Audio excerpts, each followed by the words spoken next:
So this is the first three-person conversation that we've been able to have on the Redacted Culture Cast. And if you're listening in, I hope that you are able to discern from the three of us in our chatter.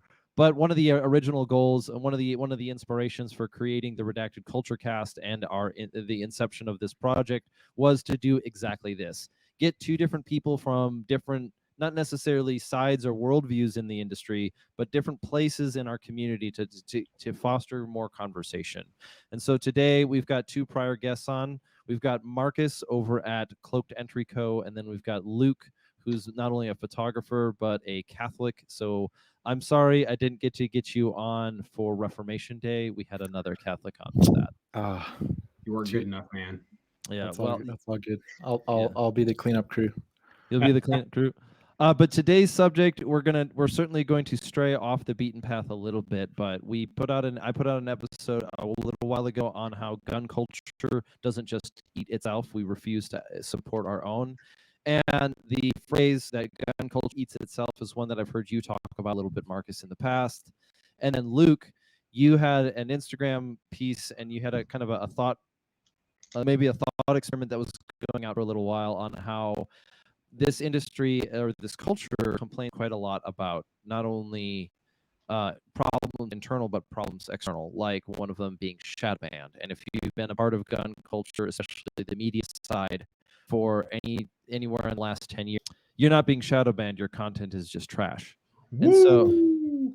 yeah, right. So without getting further into my own introductions, I'm going to have Marcus go first. Could you give a quick background on who you are, and then we'll have Luke follow up? Sure. I'll try to keep it as brief as possible. So I'm currently Staff Sergeant United States Army. I work over at the Foreign Weapons Course and for Special Warfare Training Group. And on the outside, I am the owner of Cloaked Entry Co. We train in non-destructive entry for all types, and then covert entry for other all types. So you can find me at cloakedentryco.com, or you can find me over on Instagram at skypower _actual. And I'll go ahead Yep. and pass it to you, Luke. I'm Luke Brown, and I am a marketing and branding strategist at Modlight Systems. And so marketing is kind of my daily bread and butter. I'm very much, or at least I like to think that I'm steeped in the internet gun culture day to day. And so try to glean insights from that. And then as far as background, I'm just your straight up civilian. Grew up rural Midwest America. And yeah, that's who I am.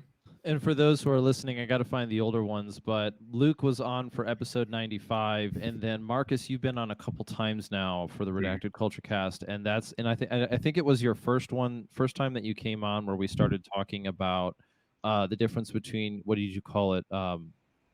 Two different types of entry. One of them was Oh yeah, covert entry versus surreptitious. Yeah.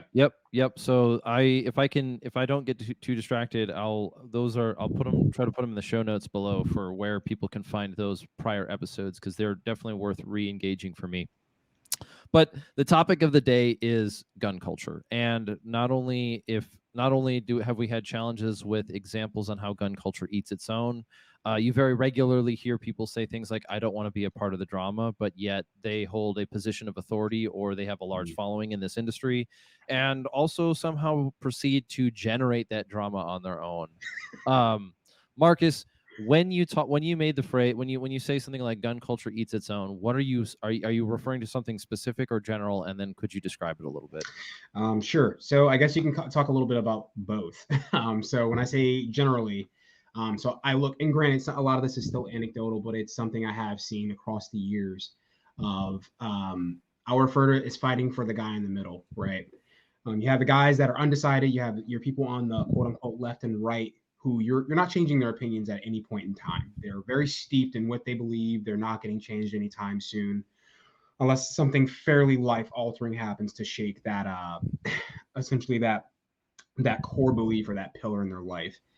But then you have the people in the middle, right? The ones that are undecided, that are very they don't really know where to go, they don't know who to talk to, and then maybe they're starting off on their journey and they hop into your average commenter section, or they make a post and they're like, oh, what do you guys think about this? And this is what I have now. And then you have, the rampant assholes that now all of a sudden speak for the entire community.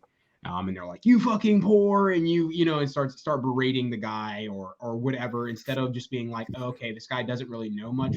Let me guide him in the right path. And people don't realize how damaging that is to, I guess, future allies, by being so crass, brazen, and just disrespectful in a lot of ways, right? Because we live in an internet age where the consequences of our actions are very, very far removed. So people feel like they can just be assholes rampantly without getting punched in the fucking face. And then for like very specific stuff in the community, we constantly see larger figureheads with massive followings either come out with a really shit take, or they might be just looking to generate stuff for the algorithm. And it causes infighting for no really good reason. And I'm not gonna mention any names, but I do believe there are two sides to this conversation. There is legitimate drama, and I do think there are definitely times where there is some correction that needs to be had. So not all drama is bad drama. I know it's going to be probably clipped up and someone's going to be like, what the hell does that mean? Well, it's like, well, no, some people are putting out blatantly really shitty info, and it needs to be corrected with a red hot iron sword. Like that shit needs to be cut the hell out right away. Full stop.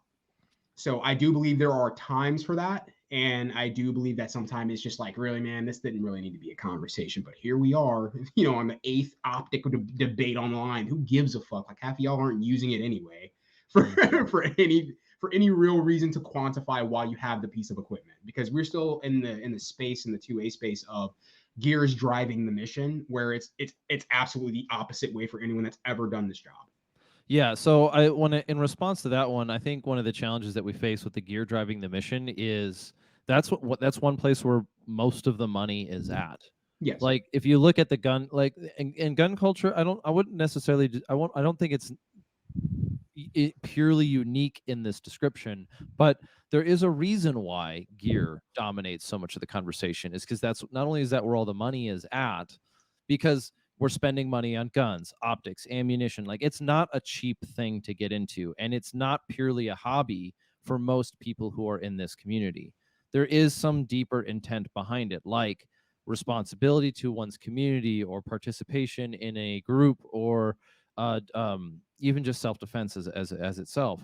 And so history on me was I was an editor for Recoil magazine for a while, and it is a difficult line to cross or to navigate, because if you're producing on digital articles for a publication of that sort, the keywords that people search for are most often items. And then what they're looking to do is they're either, because they're Googling this, and you got to get on the Google page, otherwise it's hard to like, gun culture doesn't share content, we keep it to ourselves. So like if I read a good article, if I'm a user and I read a good article, the chances of me sharing it with my friend is basically zero. I'm going to wait until I see him, and then I'm going to tell him it, and then I'm going to tell him it, maybe referencing that I read the article. I'm saying this as this is how gun culture acts, not how it should act. And so what I think we should be doing is, if I read an article, let's say on Recoil Web, or Grand Thumb makes a video or whatever, and that video has, even if it's got something that's useful information, I should probably send it to somebody else and then stimulate the conversation there.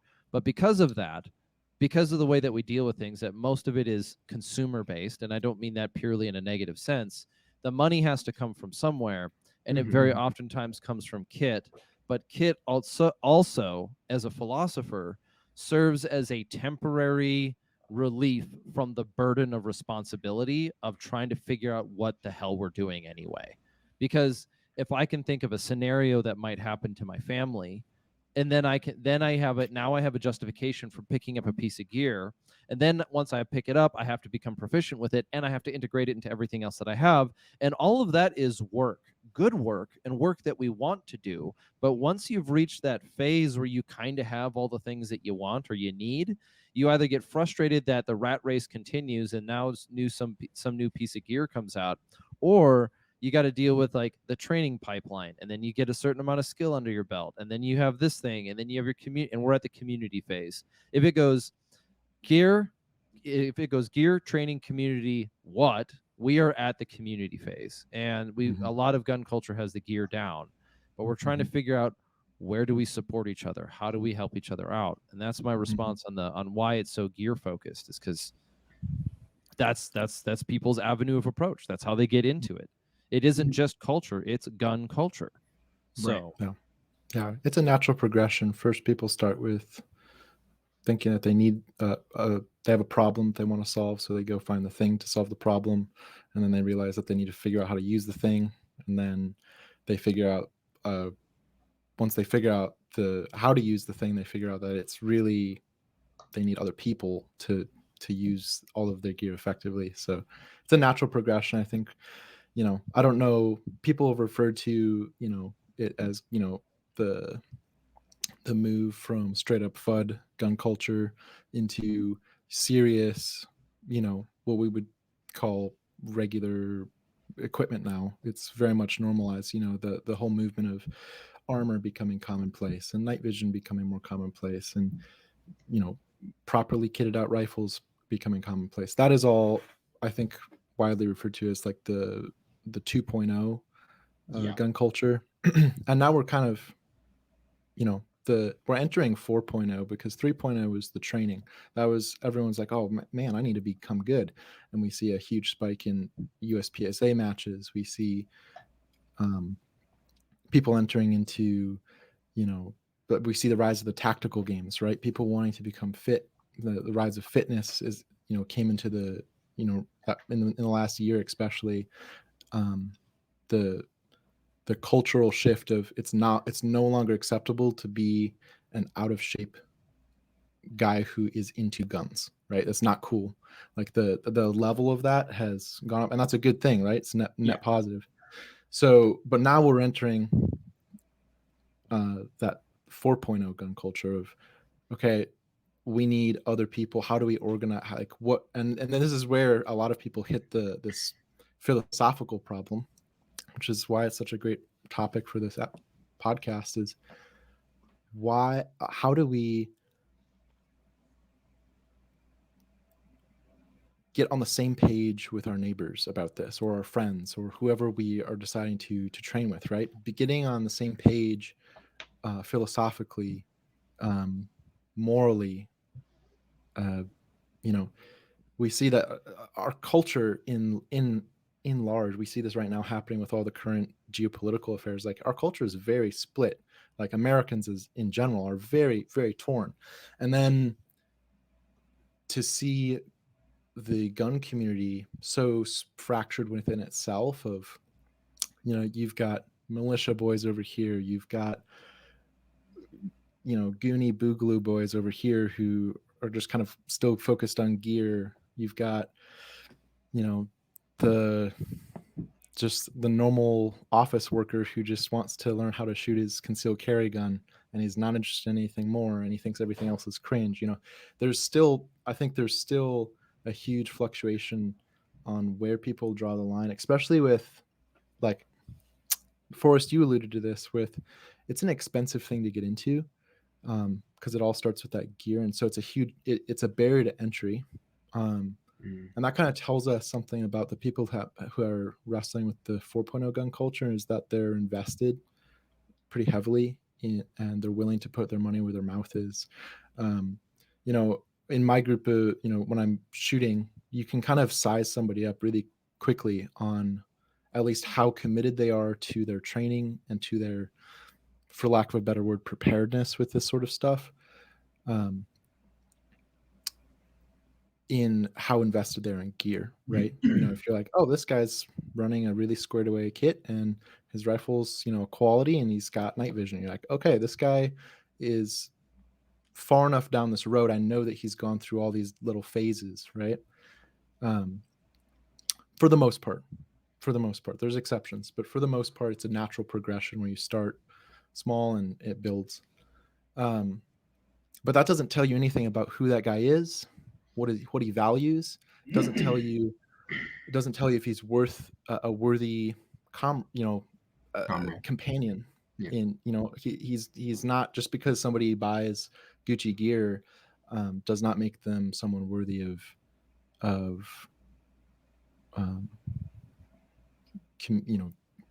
that doesn't automatically get them a spot in your community, in your circle of people. So Yeah. and I think what we struggle with, and what Marcus you were saying, is with how vicious these little sub niches can be towards each other.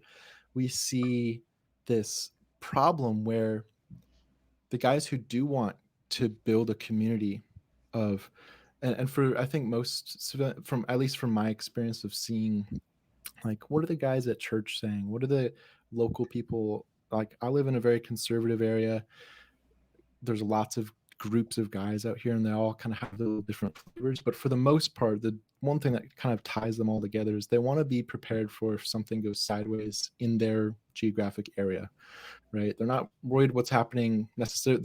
The reason that they are training, or that they're gaining a skill set in any tactical, whatever tactical skill set that we're talking about, the seems to be the biggest driving factors, that they want to be prepared for their community, which comes out of like this natural self-sacrifice mindset. And the maturing of that is realizing that you need other people. And so then they're sitting there saying, okay, I need to find other like-minded dudes. And then they turn to gun culture, and gun culture gives them, oh my gosh, you bought this so-and-so gear, or oh, you're too extreme for me, or you're probably a fed, and you're like okay. So I'm so alone. Yeah, I get it. I yeah, definitely get it too. yeah. And so the struggle is real, and I think I would propose that you kind of have to start at first things first with and take it from the top down, not necessarily, I think the mistake that so many people make is they think, oh, well, this guy's invested in the gear, and he's putting time in, and he can shoot really well. He thinks just like I do. And I think you need to take it from the other way around and start with the human first. You can always put a gun in someone's hands, but you cannot change what values they hold, what morals they hold, where's their moral compass aligned. So, it always starts, as with everything, the biggest point of weakness is the human element. So starting with the human side. But that's kind of my posit, is we need to start with finding the people who are aligned with your values, morals, objectives. Then we can start talking about fixing gun culture. That's kind of step one. Yeah, and the way that you talk about it is the way that you're talking about, in the sense that, like, you can sort of train each other up, and you can support each other physically and financially, or whatever the words are, right? Like, you can train with each other, skill set build with each other, community build, in that sense of around the stuff and the things. But ultimately, what comes down to the question of whether or not they're in or they're out is whether or not their character matches your values. And that is the thing about that is that the thing about that phrase that I've seen throughout my career, or my life, and calling it a career is probably a joke, is it doesn't matter where I've been, that has been almost at the center. It's the unstated issue. So Ranger Battalion, they weren't like, we evaluated each other a lot on our PT standards and our ability to shoot and different things like that.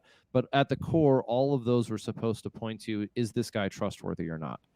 And giving people maybe even some undeserved grace would be to say their focus on certain external qualities as that which makes a guy, were the closest analogy that these young team leaders in their 20 or like 21-year-old team leaders could figure out in their day and age, in their time, about how do they make these evaluations without having it all understood or described to them, whether it's by failure or by just the happenstance of the military. But and then I've seen this reproduced at the height of achievements within the military, being Delta Force, SEAL Team 6, kind of stuff like that, where I've heard people, I've had conversations with people who at sometimes were on the vetting boards for those things, and what I could always discern from their description on who made it through was character.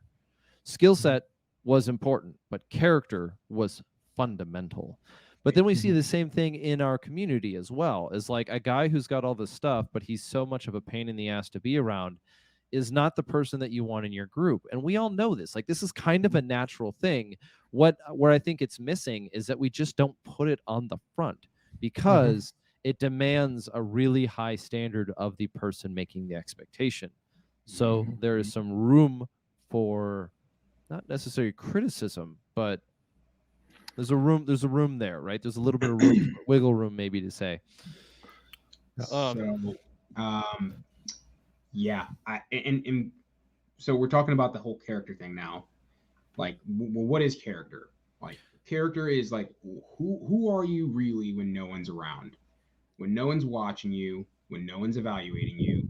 Who are you when you are absolutely at your most comfortable? And we see that a lot of times, man. We saw it pretty recently in the event that will not be spoken of. Forrest, you know exactly what I'm talking about. Where really great public persona, and then behind closed doors, absolute shitbag. How often does that happen? I think pretty more often than people realize. So yes, that character, that moral compass, it really comes out when like no one's there to watch you, right? There's nothing there that keeps you in check. Only thing that keeps you in check is whatever your pillars, whatever your values, and whatever your beliefs are. And I think Christianity gets driven so much because it gives you a baseline of what everyone should believe in morally and fundamentally. So I think that's part of it. And then I know I had a conversation with OTG pretty soon after that whole debacle happened. And one of the things that I brought up was it has to be morals and standards over I want to say over friendship, but yeah, really, it kind of has to be over friendship. Like, because at the end of the day, the moment we start going and using the light hand on people just because we care about them is when everything goes to hell. Like, there has to be an objective standard where it's like, hey man, you know I care about you. This is not personal. This has to happen. And he's like, that's hard. It's easier said than done. I'm like, sure it is. But I'm like, it has to start. There is no if, ands, or buts. Every single organization that comes after this conversation, if it does not maintain that standard, will fail at some point in time. It's not if, it's when. Yeah, the challenge being, okay, so I think I understand what you're coming across here and saying, that we have a difficulty because there is a lot of this culture, not necessarily the military, but it's all relationship based, right? And yes. And by no means in the manner will I say that I am not a part of that. I understand that a lot of what I have, where I'm at in this world, is because of relationships that I have that are that I hope are as genuine on their end as it is on mine. And so what that creates a problem, and we'll talk about this even as how gun culture perceives it, sort of like the cool kids group, like, oh, there's that clique over there that no one else is a part of, and they're very exclusionary. There's like a healthy balance there, and I've thought about this before. I was talking to a really good friend of mine who has been in this industry for a while, and he went through a life event recently in the last year or so, where he discovered that a lot of the people who were his friends were really there to kind of mooch off of him and his position and get free stuff out of it. And so when he was no longer when that door wasn't so easily available to them to have access to his world, they very quickly didn't have any time for him, and he was injured by that. But at the same time, so what I thought was understood about that relationship is, when you are in a position of not necessarily authority, but when you're in a position in this industry where, let's just say, you have access to certain people, and I don't mean that like loosely, but you have to be guarded about that. You don't want to be the guy that's always throwing out somebody else's phone number, because you get that idea of, it's kind of a trope that's talked about in at SHOT Show, is like name dropping. Okay. Yeah. Well, I was hanging out with Travis Haley, and it's like, well, but were you, or were you just in the room with him? And does it really matter? And how does this participate? And while there's a continual problem that I have with how gun culture looks at things, is it like complains about something and it's satisfied with the complaint. Like, okay, dude, do something about it. you know, Mhm. or what do you mean like what is your point? What's your issue with the name dropping thing? What do you want out of this? Mhm. Like because and this is a consistency that I have witnessed in this culture. The people who complain about a thing the loudest very often, when they mature or they get to a position where they're on the other end of that equation, they are the perpetrators of the thing. It is like when I am on the bottom, there's no truth but power. Or sorry, when I am on the bottom, it is when I am. This is gonna sound weird, but when I am the oppressed, then I have unlimited justification of no rules of engagement. But when I'm in power, all authority is justified by mine. If I am not the king, all royalty is bullshit. If I'm the king, I am a divinely appointed king. And this is history, this is culture, this is in our community. When I am not an elite, everything is gatekeeping. When I'm an elite, I earned it. Get off my porch. And you're like, which is Yeah. it, dude? You know, the people who I've seen who So I'll finish off. so I'll close off on that one. yeah. I think, I mean, we don't, but we can take kind of even this outside of the gun culture, and because I think this exists in everywhere. This exists in the corporate world. This exists in all sorts of places. Then it justice has to reign when it comes to giving people credit, right? So if somebody um, has a good idea, they should get credit for it. If somebody's done something difficult, they should get credit for it in its place, right? And so I think that's one of the aspects that the gun community, because a lot of it boils down to ego, right?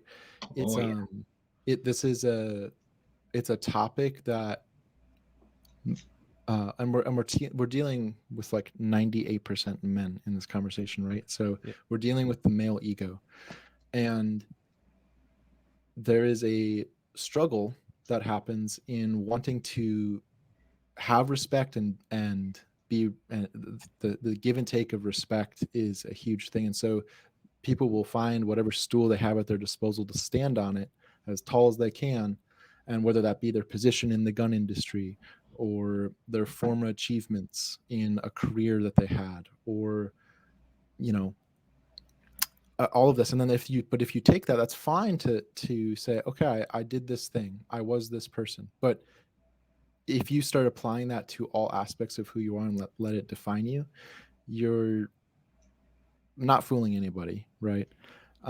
We all know that there's caricatures in the gun world who, you know, rely on their some big, you know, big thing that they're known for, right? Say that former military experience or something, and they become like the cringe bro vet. And then you're like, okay, all of the people who are civilians who have never done anything nearly that cool, right? Say, oh, that's cringe, you know, what a cringe guy. And you're like, okay, yes, cringe that he's using that as his personality, cringe that he did these really cool things. No, that's actually really cool. So you have to be able to discern. Like, I think it's very hard to find people who can put, like, give credit where credit's due, but don't blow people, don't inflate people's ego unnecessarily, and but don't put people down just because you haven't done that thing, or they're farther along in an area than you are, or you know, whatever it may be. I think that there's it's a, like, one of my favorite sayings of all time is, or concepts is from Thomas Aquinas, like the golden mean. Um, and that's not to say that you have to find some lukewarm middle ground where everyone can just kind of be mushy and happy. It's saying, no, there's a, you have to be able to see things for what they are. And if there's if when we're talking about somebody, you know, in the context of this conversation of discerning character, or you have to be able to give people the credit they're due without putting it out of context and proportion. So that's kind of step one. Yeah. You nailed Yeah. that. The Aristotelian influence is coming out, Yeah. so it's Yeah. a good one. Yeah. Okay. So giving credit where credit is due. You started talking about it, and I'm going to ask you to explain it one more time, because you said Yeah. justice must reign, and credit must be given, but it must be given in its place.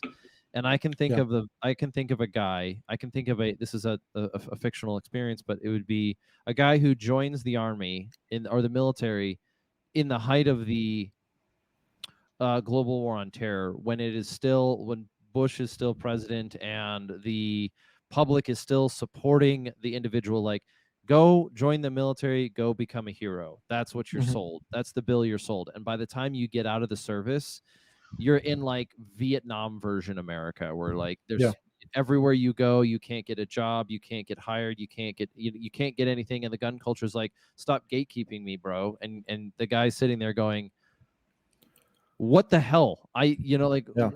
I could imagine a dude being really frustrated by that, where it's like, I did the True. thing. Like, I went out and I did the military thing. I worked hard. I got into special operations. I was a CAG dude. And then I get back into the civilian world, and gun culture's like, I don't care about your experience. Don't gatekeep me. And you're like, well, that was a Yeah. waste of time. Yeah. So I have to, put the disclaimer out that I don't know firsthand what I have close friends who have gone through coming out of the military, but I don't know firsthand, Mhm. everything that goes into it. Well, we But have the whole gambit here because you're non-military. I'm a veteran, and Marcus is still in. So, right, yeah, and it's interesting because that this conversation typically it seems to always come back to guys who get out of the military and have these kind of like, seems like a lot of the standing on prior experience or Mhm. using that to fuel ego and we all have, even in the wider secular conversation, there's this whole thing with like helping veterans you know rejoin society. And it's always fascinating to me, just kind of looking at that from the outside, where I'm like, interesting. So guys take it so seriously that it becomes a part of their who they are as a person.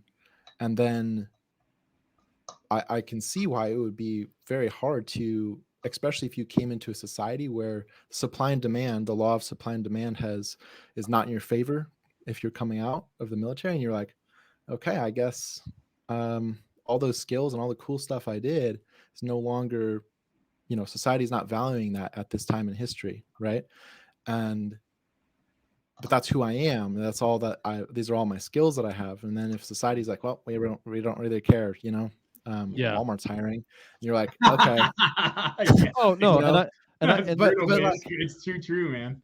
yeah, but like, no, I mean, there's a lot of guys out there who are like, yeah, dude, you did some really cool stuff, but like, Now you what? you know you work at a cabinet shop now, and you're like, Yeah, okay, like there's nothing wrong with that. But so at many all. guys struggle with, it seems, with this power. And again, I'm not trying to like put words into people's mouths. This is just an observation, and it seems to be one that, we don't have this problem. If we flip the conversation, we don't have this problem from the civilian side, where people, you don't have it's like this and maybe it's this because there's some sort of a rite of passage with entering the military and coming out of it and all the experiences that you learn in there. But um the same experience does not necessarily work the opposite direction, where the same struggle doesn't seem to be there on the civilian side. So um all I that can. being said, Yeah, I mean, yeah. anecdotal experience. I got out of the military. I had 7 deployments after I stopped contracting for a big name company, and I went back to the United States and I started college, and I was looking for some sort of employment, especially in the training and the firearms industry, and I got offered minimum wage. Mhm. Yeah. I got offered minimum wage, and it's like, okay. And I'm not, and again, a business needs to survive. Like, they couldn't afford, whether or not they can afford it, and I chose to take on the position. But there's an issue that I have a major issue with that, is that gun culture. And this is going to be the kind of what I think we're going to end up doing in this conversation, is we're going to be starting with the individual, moving into the micro, which is like group and community, and then concluding with the macro, Yeah. which is big culture issue. And one of my major frustrations with gun culture at a macro is, holy hell, do we just abuse the shit out of each other financially? And I mean this on multiple scales. So we'll get to that in a little bit. But um it's Interesting. well, I mean, and let me use it as this example, right? And this is kind of a way that we'll do it, is that we'll criticize each other and we'll throw shade at each other in this industry for taking out credit, like going in debt to buy nods to be part of the goon group or whatever it is, right? We'll criticize each other. We'll Yeah. criticize. We will 100% do that. But here's the next question: is okay. So who's building culture? Who's building community? Who's doing that? Who's not? And not only that, who's doing that and who's supporting them? And the individual comes to the table saying, I want it for free. Go build me a community so that I can be a part of it and I can be a leader, but I won't put in the work. And then, you need something to finance that infrastructure. I won't do it. Let the advertisers do it. And then now you've got a huge problem. So I think we can keep this for that conversation about the macro side of things, but Yes. something that a question to posit there is, how compatible is we've thrown around two different terms often in this. There's the gun industry and the defense industry, and then there's the gun community. And so a macro 10,000 foot level question is to ask ourselves, okay, well, should we be looking to the industry for our community, and are those two things different? And I mean, I know for a fact that they're completely different things. And if anything, the industry is very out of touch. And this is kind of going to my content rant, is that the industry is very out of touch with the needs and priorities of the community. Absolutely. And very, very, very, very few companies in the industry are consistently hitting the nail on the head when it comes to community. And so there's a multitude of reasons for that. Way too nuanced to get into even half of them, but there is a disconnect, right? And so but the problem is that people are looking to, I think too many people are looking to the industry instead of to their community, when community is literally the people within your driving distance who are of similar mindset to you, who are into the same things as you getting together with them. That is how you have community. Those are like the basic building blocks. And you're not going to find that from a company in the gun industry. It's just not going to happen. That's something that has to happen. That's a you problem. So I think blaming the gun industry. But anyway, I'm getting down a tangent. But yeah, that's the compatibility of industry and community. And Marcus, what you got? So big thing here. I don't think that they are out of touch so much as it is by design. The industry, especially at the macro level, and I know we were going to leave some of this for the conversation a bit later. If we end up going over, like it's more important that we get to the part. If we go to the macro and then come back to the community building section, it's perfect. Oh, okay, yeah, I would say that it is functioning exactly as how it is designed. You're talking about larger companies here. They're worried about one thing, and it's the bottom line, which is money. I think they are willing to manipulate communities in order to reach that bottom line. I don't think it's the other way around. I don't think it's that they care about community and therefore the kind of invisible hand here is that they also get paid doing it. No, it's directly manipulating the community so it feeds the bottom line. So I don't think that they're missing the mark. I don't think that they're unaware.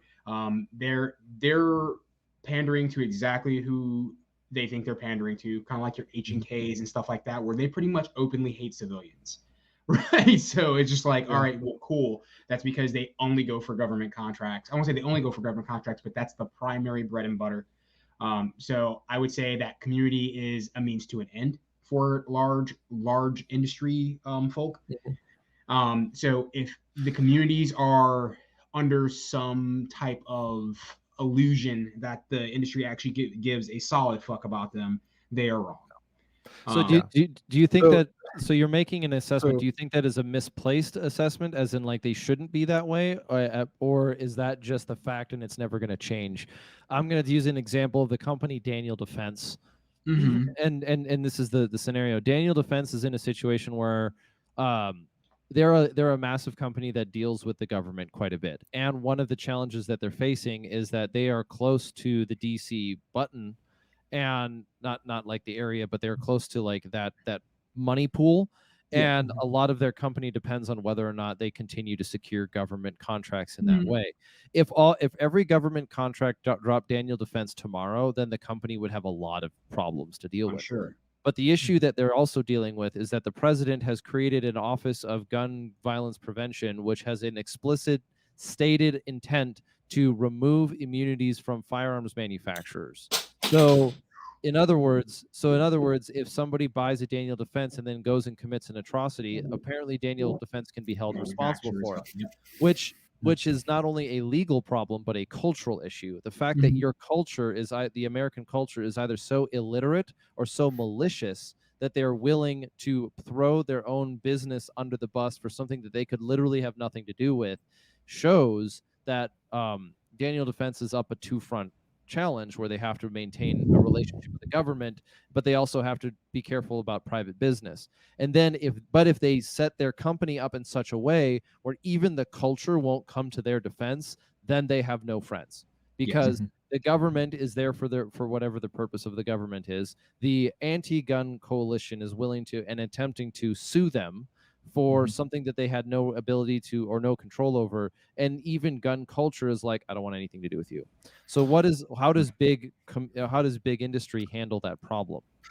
Yeah, it's a problem because the bigger a ship gets, the more filtered the communication gets, right? Um, and the more golden handcuffs you put on.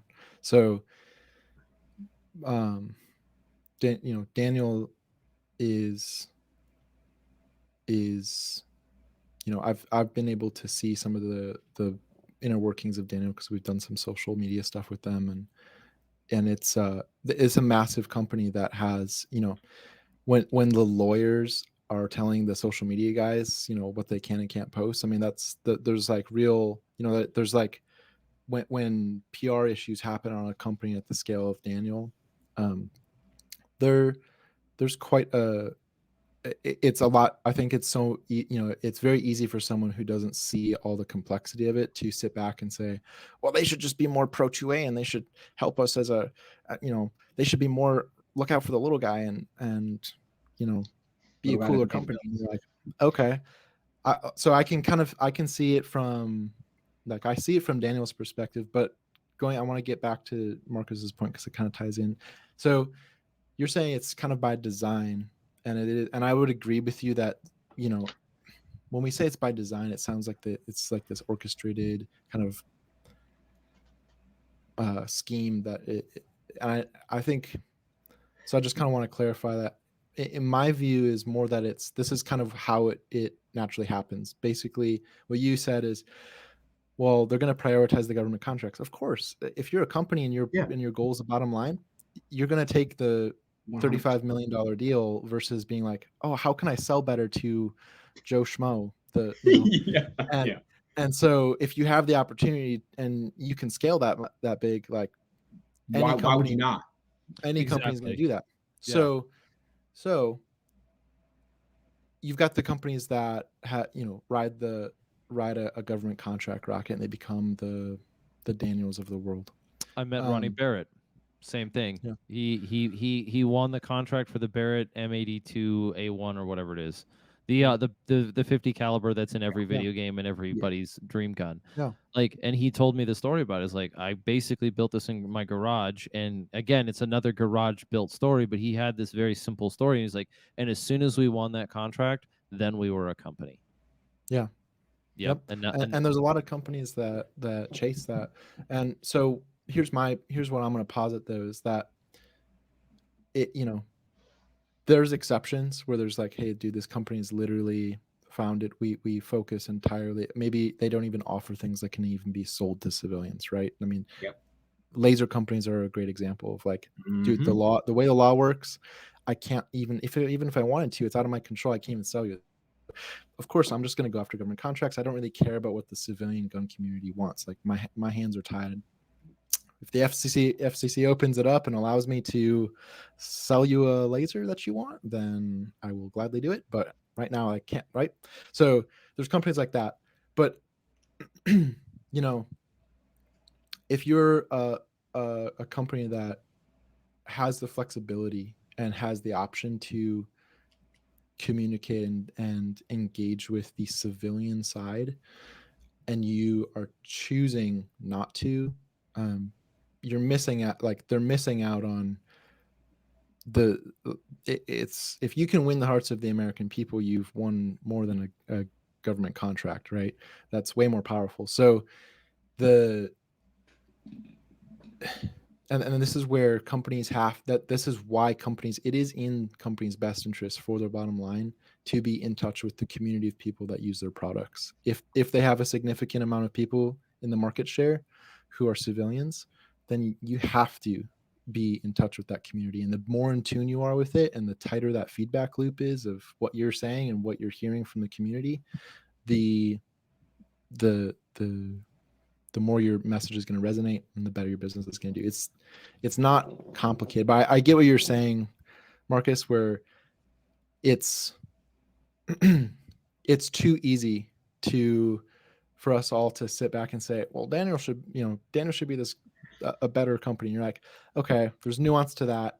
They've got their priorities. They're at a scale where most people don't really even understand, like, what winning, like, the amount of layoffs that they would have to do just losing a contract is like scary, right? And so, like, that's a world that they live in. There's this whole bubble of a world of government contract that pushes companies to prioritize that. And I think the civilian world has a hard time seeing that. And it's not a bad thing. It's just, it is what it is. For all the other companies, there's a very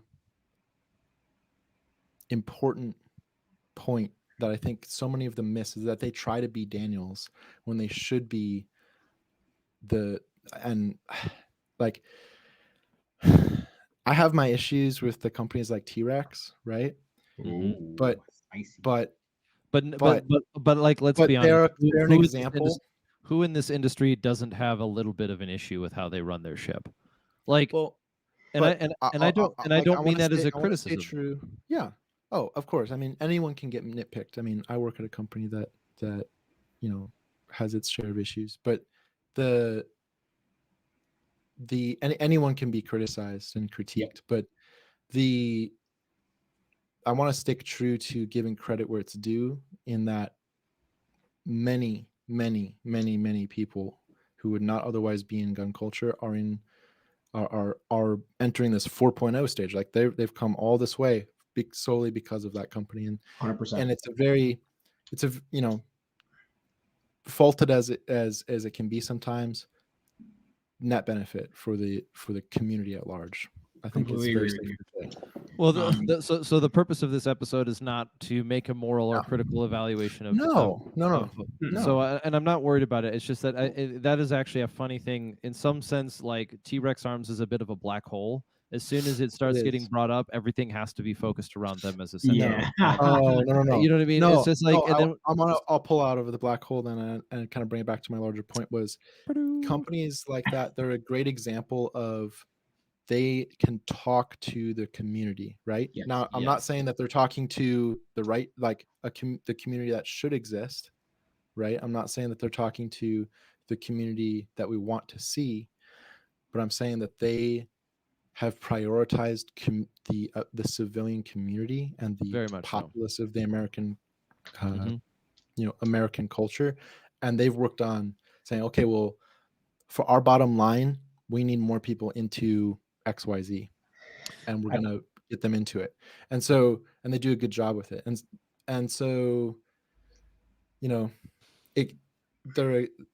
it's a case study in saying, companies can selfishly promote, from the industry side can selfishly promote the civilian market. It's not necessarily relegated to, like, well, they're just focused on the government. It's like, no, but we still haven't fixed the problem, in that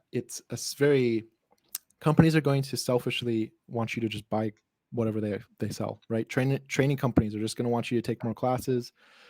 I want you to just buy more flashlights, right? And so, appreciate the honesty. So many, I mean, so many flashlights. I don't have a mod light All yet, the by the way. flashlights. oh, Ambushed on live. Just kidding. Moving on. No, um, I'm hurt. No, I it's think easy to do. it's totally understandable So as far so as. Oh, so sorry, it go ahead. doesn't fix our yeah, it and I'll let you jump in on this, but it Okay. doesn't fix our culture problem, right? The industry is not going to fix our culture problem. They can fix our gear problems, they can fix our training problems. They're not going to fix the culture problem. They don't fix the character of the community. And so it's not industry. Our answer does not lie within the industry. Industry is not the problem. That's kind of all of it all brought to a point.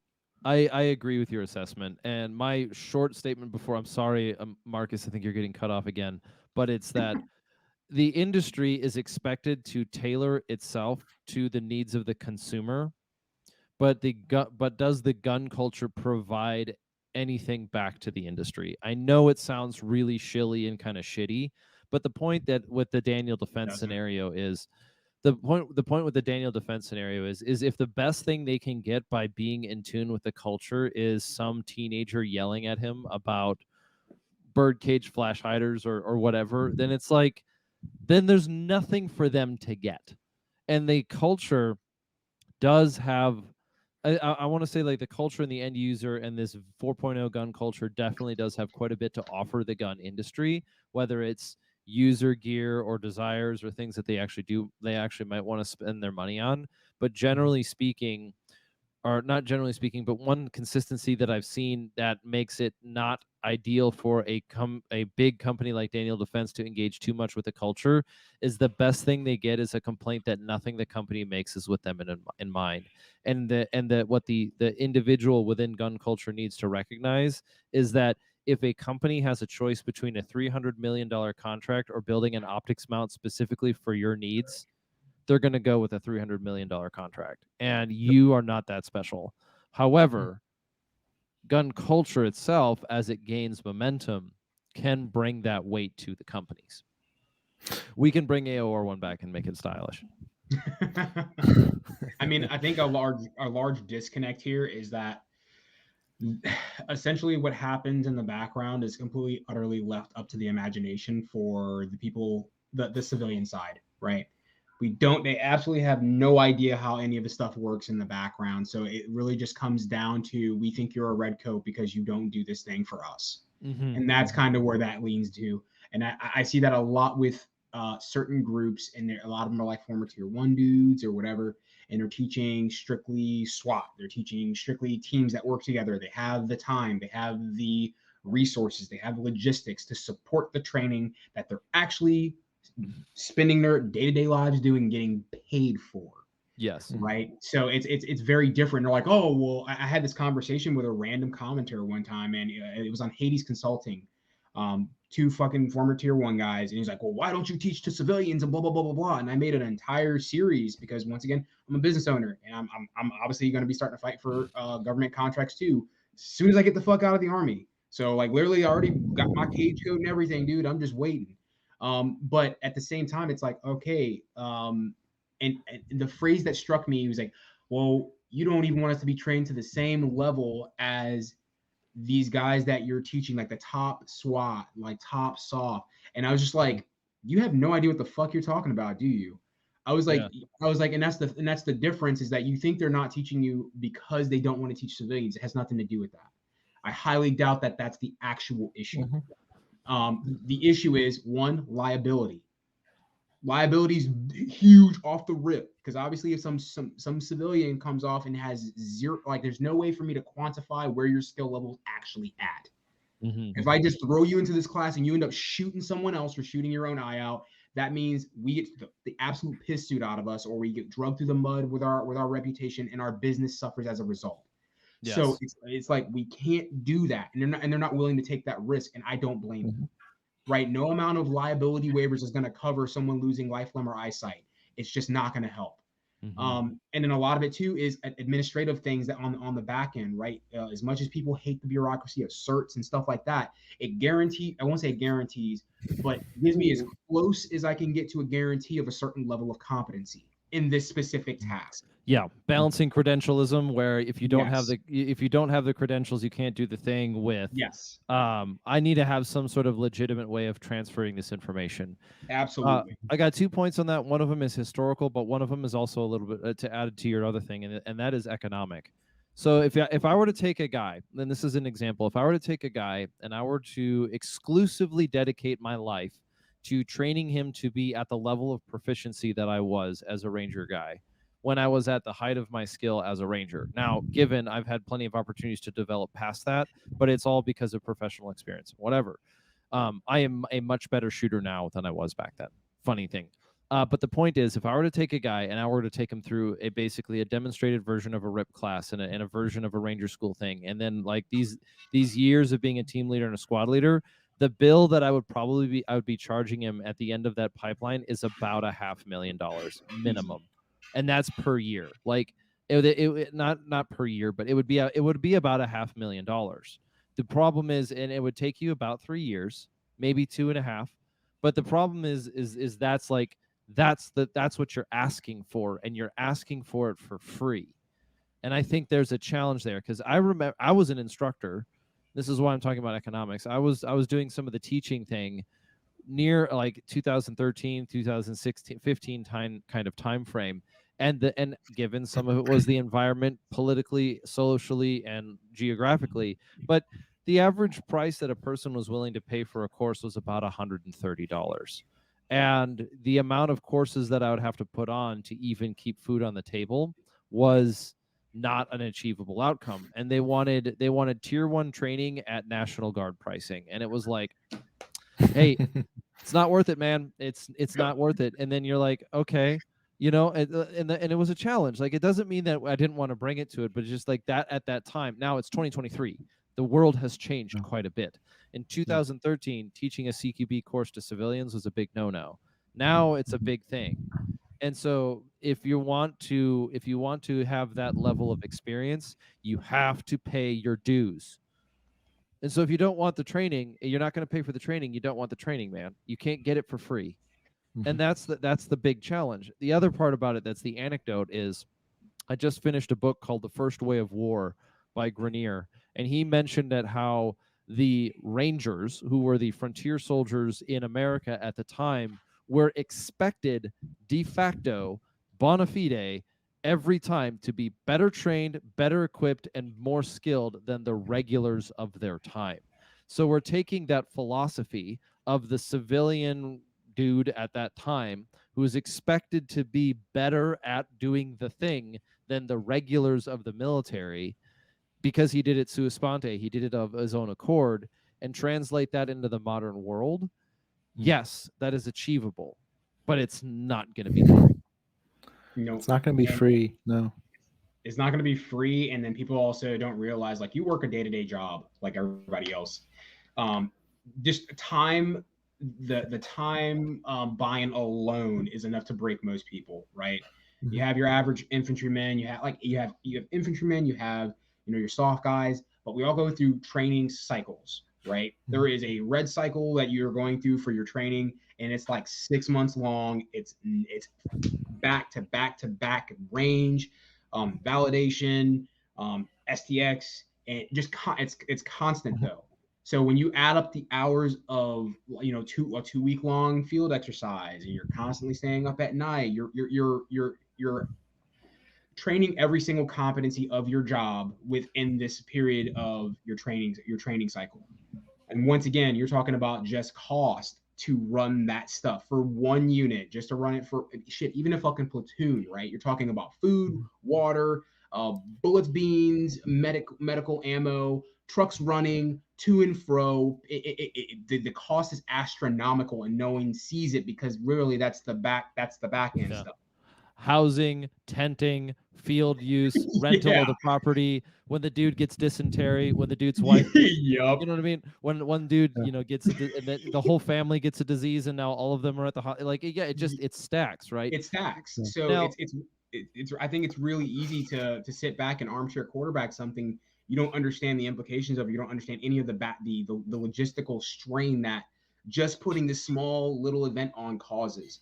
And we see it in our business as well, right? You'll have a bunch of people that are like, in the moment of that impulse are like, we want that training here, come here. And then we go there and we post the class up for a year in advance. And the same people that were just bitching and moaning about no one ever comes to that area don't sign up when we come to that area. Mm-hmm.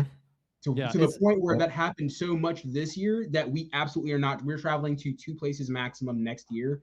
And the places that we are traveling to outside of those 2 are, guess what? Fucking contracts for a government at some level, whether it be local, state, or federal. Those are the only motherfuckers we're traveling for, because it doesn't matter how many people show up, those asses get paid for. So here's the advantage, though, and this is where both of you, I think, have a good way to present it, and I think you're going to address it from a different direction. You as a business owner, Marcus, and Luke as not only a media guy but like an understanding of the culture guy. The solution to that problem is having a dedicated community, because then you have, okay, look, guys, we're all going to put in, like this year, we're all going to put in $1,000. We're all, each one of us is going to put in $500, and we're going to bring bleh in to do bleh. Now you are signed up as a group, and if somebody chickens out, everyone knows who he is, and he stops getting invited to parties. And then on top of that, you've got your, and then on top of that, you have your community participation and your involvement. And then on top of that, you're investing in the industry and the culture, which gives more incentivization to bring that about. I think community is actually not only the thing that people want, but it's also the solution. Yes. I'm sorry, I don't mean to cut you off again. I don't know if Luke is getting ready to spit something out about that. But yes, I arguably think we are in the hardest portion of the entire game, bar none. It is the hardest part, because now we're past the guns, we're past the gear. Now we are at the human, the human, what's the word I'm looking for? The human plane of existence when it comes to what's next, which is arguably the most, it's not arguably, it's objectively the most unpredictable, because there's just so much to account for when it comes to the human condition. So now, we're talking about just values and principles, right? Then you have a whole bunch of stuff outside of that, right? And we talk about values and principles, but we also don't talk about the fact that everyone has a price, right? And I think that is extremely important, because even your most prolific Christian and everything like that has a price. And we saw, I think COVID was a massive litmus test, and it was a grand showing of the fact that no matter how strong your principles are, if you haven't prepared for certain eventualities, it'll get beat out. It was we're all very fortunate to have lived through that the last 3 or 4 years and seen what in the grand scheme of things, in the big picture, what a fairly minor test of your values looks like. I mean, this was not like this was a test of values where like the worst thing that happened to you is that you lost your job. Yes. Right.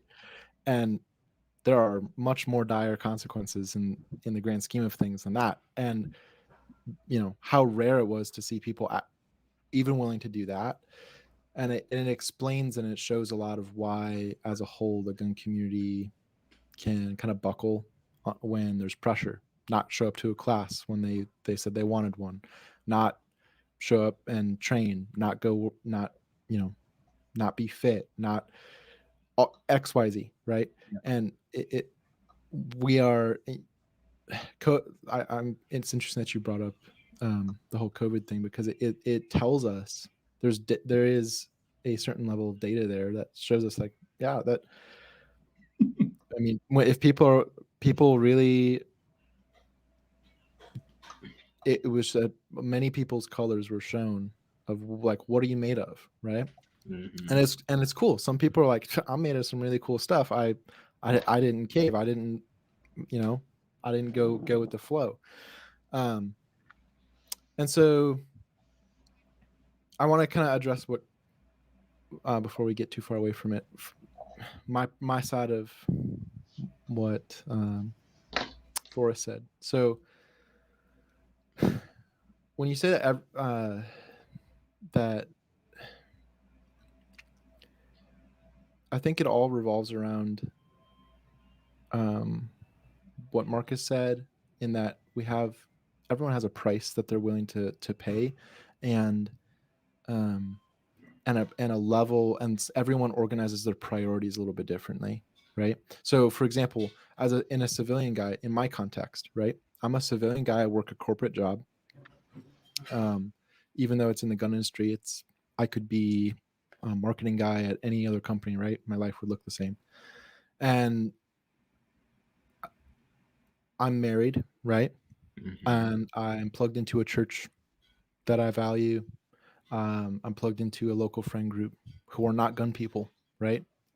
You know, and so you start looking at it like, okay, what am I going to prioritize? I work my job, and I have a limited amount of money from that job that I get to spend on things, and out of that money, I can choose to do X, Y, Z. And some guys are willing to say, I will prioritize going out and taking a class on the other side of the country over, I'll sacrifice 2 date nights a month with my wife if that means I can go take another gun class. Some guys are like, I will stay, I'm not gonna put my kids in sports because I'm gonna be more proficient in shooting, so I'm going to go compete in USPSA. And you're like, okay, it's a priorities thing, and I'm not saying that it's a bad thing, or like I'm not trying to like villainize people who train or take things seriously. I'm just saying that it's a reality that we all live with, and that it's not our vocation, right? It can be a duty. Now, hang on for us. It can be there's a certain level of duty to preparedness, and I think you kind of touched on that with like the whole regulars and versus your sua sponte civilian versus your army regular. And yes, that is true, but then that has to be tempered with, I think we see it in, like, if you go look at the Ukraine, a 2022 Ukrainian military age male, you're like, his priorities got shifted around real quick, right? And all of a sudden, I'm date night ain't the priority anymore. I'm focused on the immediate task at hand. And I think what American gun culture wants to think they can do is we want to have the entire pie, right? We want to say, I can be a soft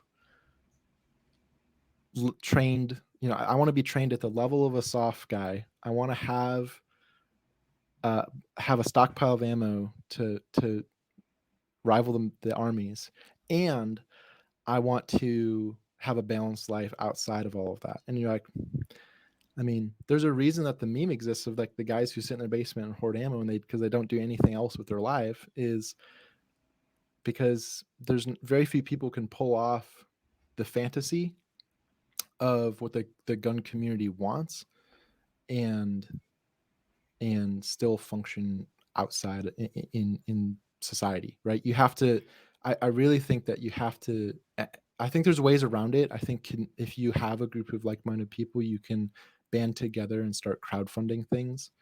And it's a great way to do stuff. It opens up a host of problems, but I think on the individual level, we have this problem where it's very hard to find a group of even 3 or 4 people who have their priorities lined up the same, are in financially similar spots, have reasonably similar availability time, time wise, have the same commitment, are in the same physical boat. Just like all of this stuff starts adding up. And you're like, and that's why the military is like this machine that filters people out, right? Yeah. And assigns them to work in cohesive units, and they have unlimited money, and they have, they can take you, and you can be like, yeah, we own your life. This is what you're doing. And that's how it works. Like, because and I think that's what's missing in the civilian side. So when we say, okay, the gun community, we want the gun community to function in this way. We want there to be a more organized, I think that what everyone wants is this natural progression of, okay, we have the gear, we have the skills, let's organize with other people. And I think that you have to, now it becomes a question of priorities, moral compasses. objectives, right? Like we said, the mission, you know, if the mission dictates gear, well, it also dictates how much time we put in. The relative threat dictates how much time. Even the military does this, right? If war's on the horizon, we start training like a lot of people really fast, right?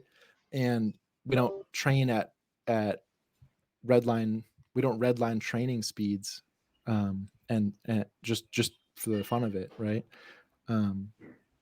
So we're in this. I think it's in flux, and I think what if there was, you know, we saw a big boom in the wake of 2020, right? There was a lot of uncertainty in the world, and a lot of people woke up to it, and they're like, oh, "Dude, I'm going to get serious about this," and that's good. But now we're in the wake of it, and I think everyone's kind of has been lulled a little bit, and like, okay, a couple years have gone by, world's kind of back to normal. People have stopped training, right? The gun industry right now is, for the most part, most people are in a slump, right? Like the companies are like noticing it's not as busy as it was. Like gun sales are down. It's And a so slow year, but we cannot forget the fact that we also are dealing with the brace ruling, which is a huge wet blanket on this industry. brace, yeah, I mean, okay, yeah, yeah, but a brace ruling doesn't affect, it doesn't have rippling effects into every aspect, right? Like a brace ruling doesn't necessarily affect like a training company as much as it does an AR manufacturer. You know, Yes, like, it absolutely does, because now you the think so? people who, yeah, no, I'm willing to argue something like this is just like spitballing estimates. I'm willing to bet that the brace ruling knocked out about 20% of this industry overnight, because okay, so the manufacturer can't sell the product anymore. Every company that makes an AR-15 had a braced version of it. They can't sell that anymore. Every company that had them on their Yeah. shelves had to either take them down, take the brace off, or SBR it. So that's one, Mhm. 2, 3 layers of the company. That means the user is not buying it in conjunction with a non-election year, which I know is just a cycle. But like, Yeah. so you're just 5 layers deep now, that each one of those has lost Yeah. a big has lost a chunk of their income. And then you Yeah. compound it, because the people who work at the gun shop are oftentimes, at least one of the peoples that works at the gun shop is somebody who's going to go pay for a training course. That means your training course is down students. And then the people who are buying rifles, whatever, brace pistols, now don't have another device to put an optic on. They don't have another device to put a sling on. They don't have a training thing that they can't get involved in. So no, my disagreement on that is pretty strong. Yeah, sure, the brace ruling didn't directly affect every company, because not every company sells an AR-15, but B&T can't import half their products. AR companies that make firearms can't do it. They've had to companies will have to lay off their people. Those people put money into the industry. Those people who put money into the industry can't do it anymore. And because you were let's just say you were a marketing guy who worked for Daniel Defense, now good luck getting a job with Coca-Cola, dude. Good luck, because they already because you're a white military age male veteran with tattoos who has whatever, all this experience, and they're looking for somebody who fits a different demographic, and then they can just Yeah. say, oh, you work for a gun company, we don't want you. So now those Yeah. people don't have money to spend, they're losing their house. And I know I'm getting aggressive on the subject, but the brace ruling Yeah. was a form of economic warfare that was intended to destroy this economy. No, and Yeah. bit statements. I'm not Yeah. saying that we get to blame everything on it, but No. we're not doing anybody a disservice by saying it wasn't a big deal. No. I mean, no, it can definitely affect it. It definitely affects it. Like you said, I see what you're saying. Mm-hmm. I think it's the the big. I don't think that I had like I don't think that it's accounting for like the slump in general, right? A much It's more it's not the a sole much. I factor. think it's I think it can definitely. I agree with you that it's compounding upon an already slumped year, right? But um, like we're heading into an election year, right? If you go look at a graph, not like went flying. If you go look at a graph, you'll see that it's a cyclical, like 4-year cycle, right? Yep. And we're entering that, and we're entering who knows, two war fronts, like I don't know. So I kind of lost my original train of thought, but the We were talking about a slump, and I'm sorry for interrupting you on that one. no, that's all We were good. talking about how the industry as a whole is in a slump. It's in a financial slump, and we see it in a pattern. And I've been around a long enough time where I was getting out of the military in the wake of Sandy Hook. I was graduating from college in the wake of, what was it? The one that made David Hogg famous for skipping school. And then and now we're here looking at 2020. I was an editor over at Recoil in 2020. Parkland, that was the one in 2018, and then Parkland, and then in 2020, I was at the heart of the riots in Minneapolis as an editor for Recoil, and we were keeping track of the numbers of firearm sales, and the NICS checks were off the charts.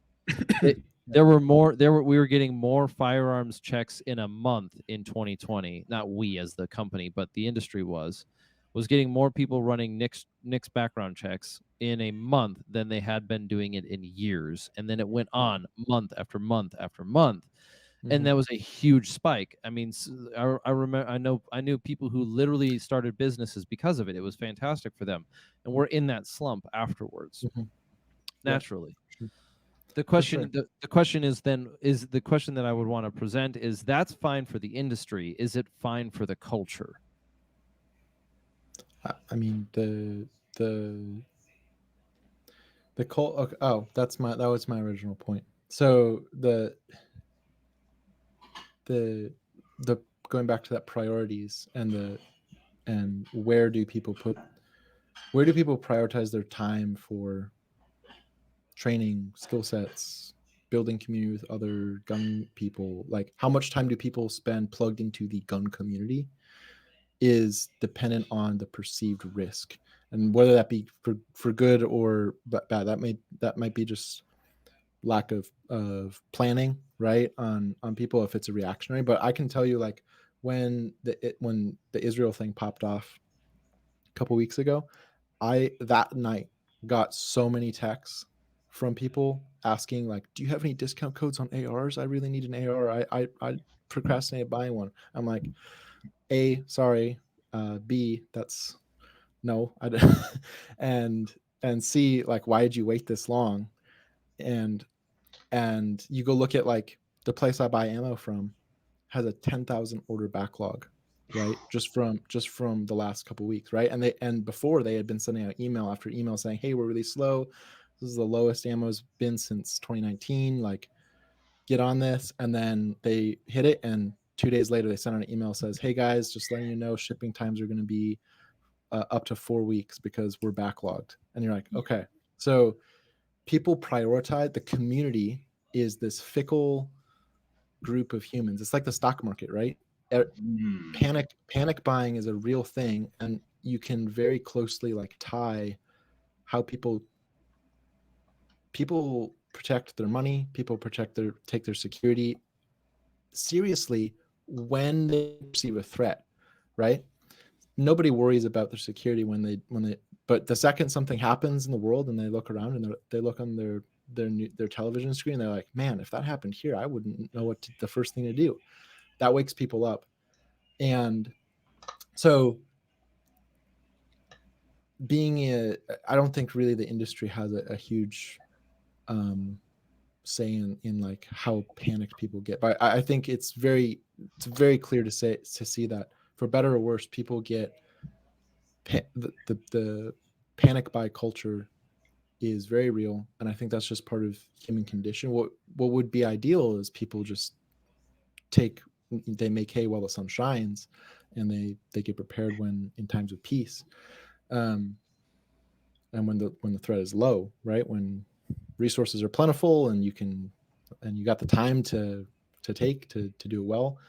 But that's, I think we're seeing, as it feels like, okay, these cycles are getting tighter and tighter as the world gets more and more uncertain, and we're seeing like, okay, it's kind of now like once a year this cycle seems to be happening, where it's like, okay, it was COVID, and then now it's, oh, it was an election, and oh, now it's foreign war, and oh, now who knows, it could be economic problems next. Like, I don't know, but I would even argue that it's even more than that. I would say it's more than once a year. I'd about say we're hitting it about biannual at this point. It's about every 6 months. So even with the larger things that we saw, right? We had COVID, then we immediately had the riots, then we had the oil pipeline hacking, then we then we had the people that were attacking all the substations. Like all those things are happening back to back to back, and one of the largest probably phenomena I'd say we have in this country is the goldfish syndrome, right? Everyone's memory is extremely short, and then on the exact opposite end of that, you also have the fact that everyone reacts at the speed of panic. And I would even argue that, actually, I'm not even going to argue this. If like this thing's happening super far away, right? But it is still influencing how we spend our money here, because like, well, what if that happens, right? And then, but look what happened the last time it happened here. The last time something like Israel happened here, aka 9/11, you had that type of like kind of like panic. I don't want to call it panic buying, but that kind of culture lasted for a really long time. Really long time. It really changed the way Americans moved for years, honestly. So I don't want to say that we need something else like that to happen. Absolutely fucking no. I just want to make sure that that's very clear to the public here. But that is just, I think that is just the nature of humans, especially in the time that we're living in right now, where everything is instant gratification based. It's always, and here's the thing: when we thought we were going over to Afghanistan, because I was about to hop out, I almost ended up over in Afghanistan for the pullout. I remember getting calls and stuff from guys that were like trying to pick up skills like last fucking minute. They were like, "Oh, dude, can you teach me a couple of things before we head over?" But and I was like, "Dude, I've known you for years, bro." And it's just like, now it's like this thing's happening and it's urgent. I need and I want everything. I want every piece of gear. I want every skill, just in case. Yeah. Even though the possibility of it happening to you is light years away. But that's still such a cultural reflection. Like if you want it now on demand, you're paying for on demand pricing. Yes. Right. So like if I get a call, or I've been in a position where I've been called for to do kind of like a not executive security, but something of that capacity and the reason why I was getting the call is because I'm not a dude in a polo shirt with a worn out handgun or whatever, right? It's like I've been around the world for a little bit, and I know a lot of other people who are on call, and the only time that they get called is when it's immediate, and their price tag is very high. Oh yeah. You know what I mean? Like their price, so it's like their price tag is high, dude. And there's a point on that one though. And I remember in 2020 as well, when the riots started, and then all of these people were calling everybody like, "Oh my gosh, you're a gun guy. Can you help me out?" And the answer was absolutely not. Nope. No, not you. Specifically you, no, not you. And they're like, "Well, what do you mean?" It's like, "Well, because I just read your tweet or your Twitter thing, and you're saying all white Christian men should be hanged." And I was like, "Why would I give you anything?" And they're like, "Oh, well, I mean, it was hyperbole, and I spoke out of anger out of the moment." Oh, so you want me to help you buy a gun? Like it's called a straw purchase, asshole. You know what I mean? Like, no. And so the point that I'm saying with that one is, that's a bit of a hyperbole over there. What's on the inside, though, and what's on the inside of our culture is, like we've talked about earlier. Luke, you're right. We follow this cycle. Marcus, I agree with your point. We tend to move at the speed of panic.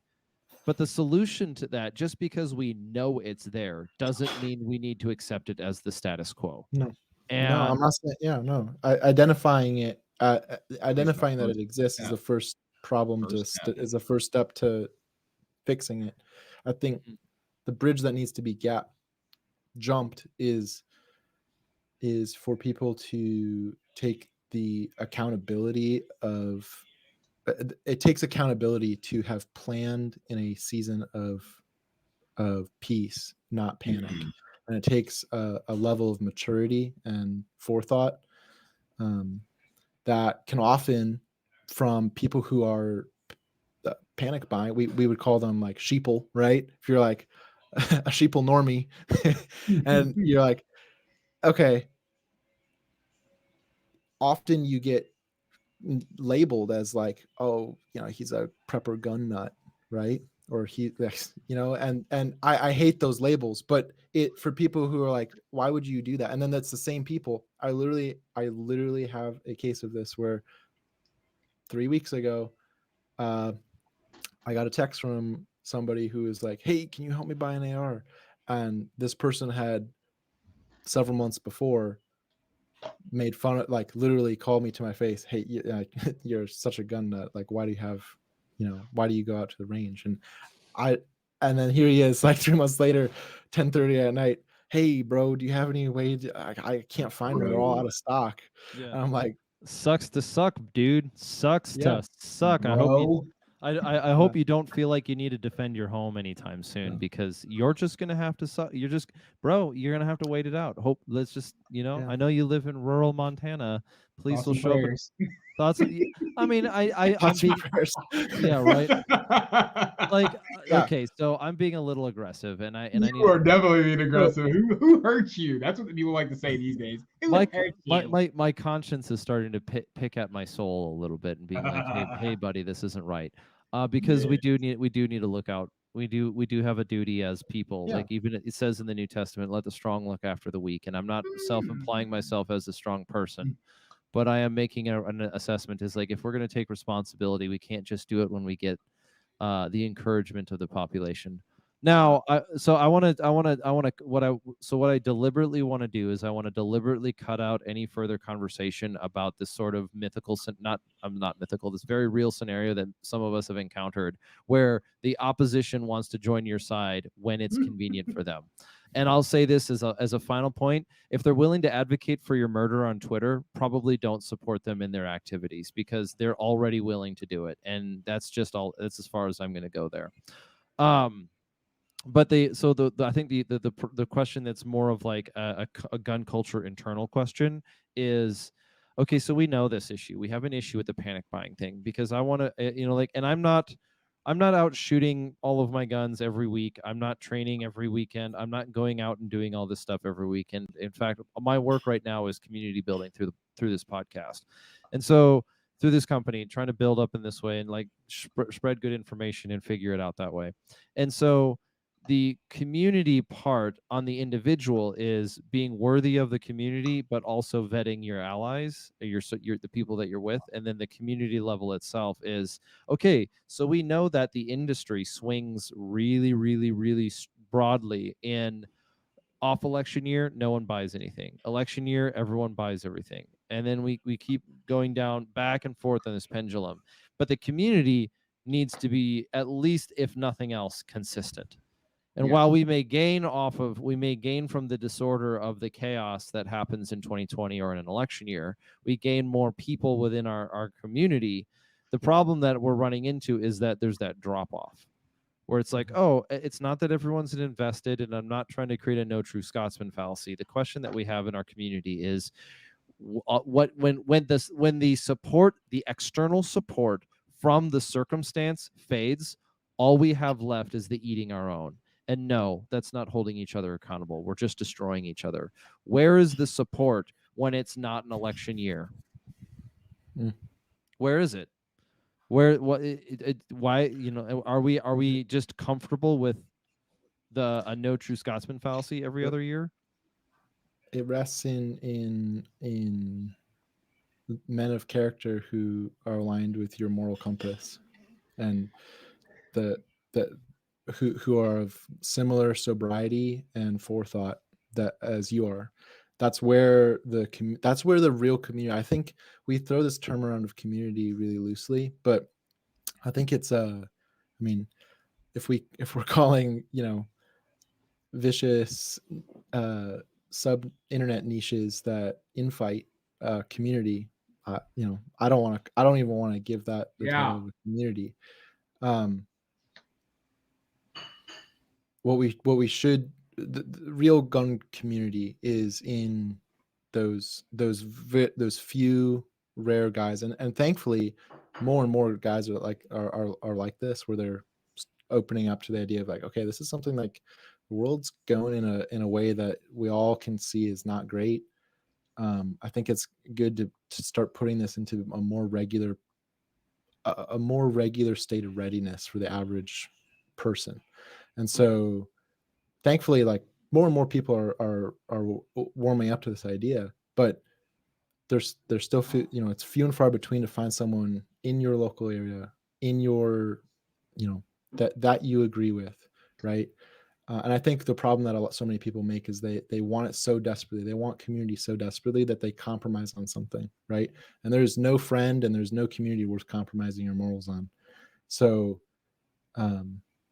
or putting yourself in a situation where you're like, I joined some boogaloo boy group just because I was so desperate to find like-minded people, and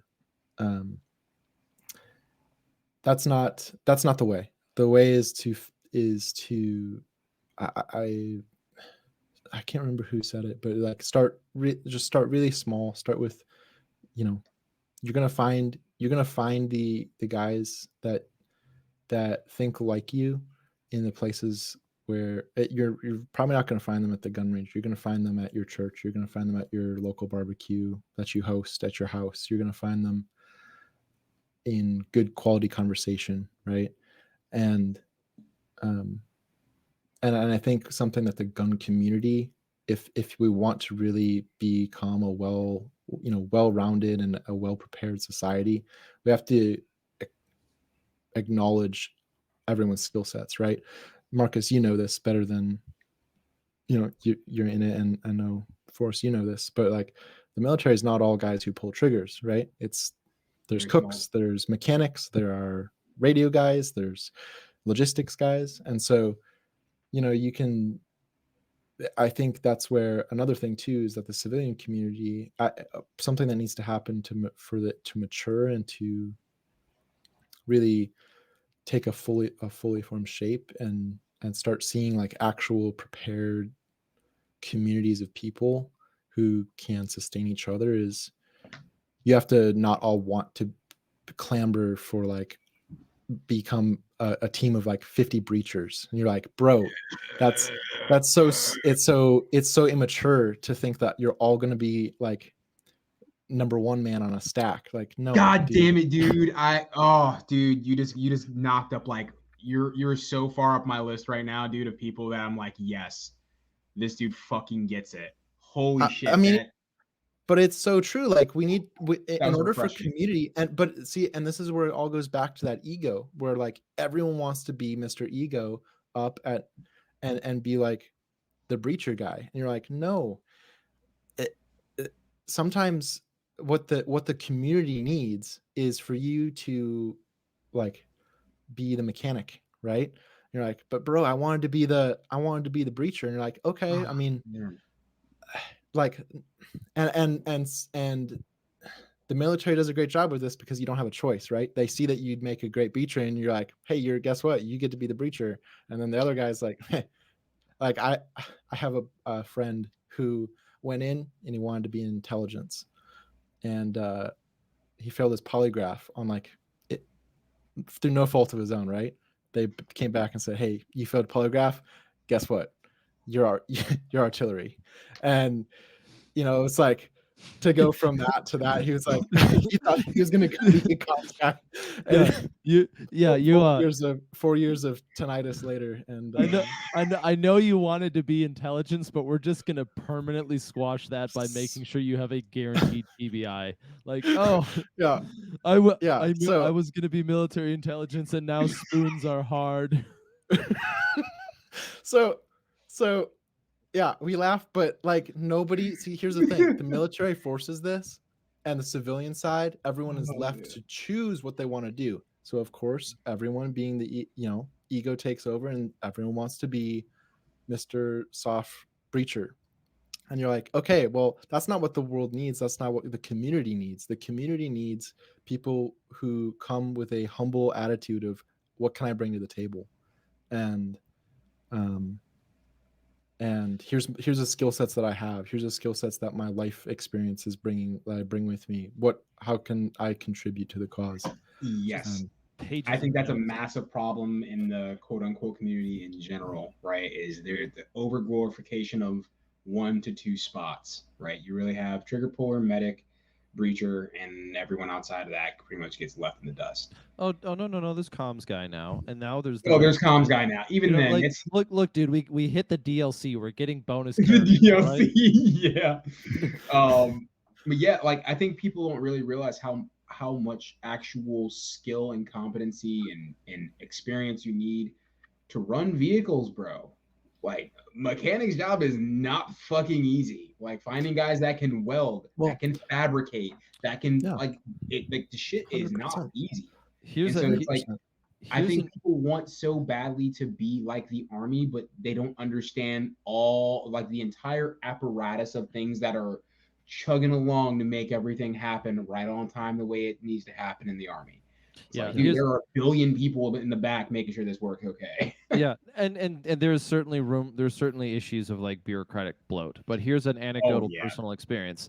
I was in the military for 3 years before a squad leader invited me over for dinner. Like the whole squad. Now it wasn't like personally. It wasn't like you. I want you to come over for dinner.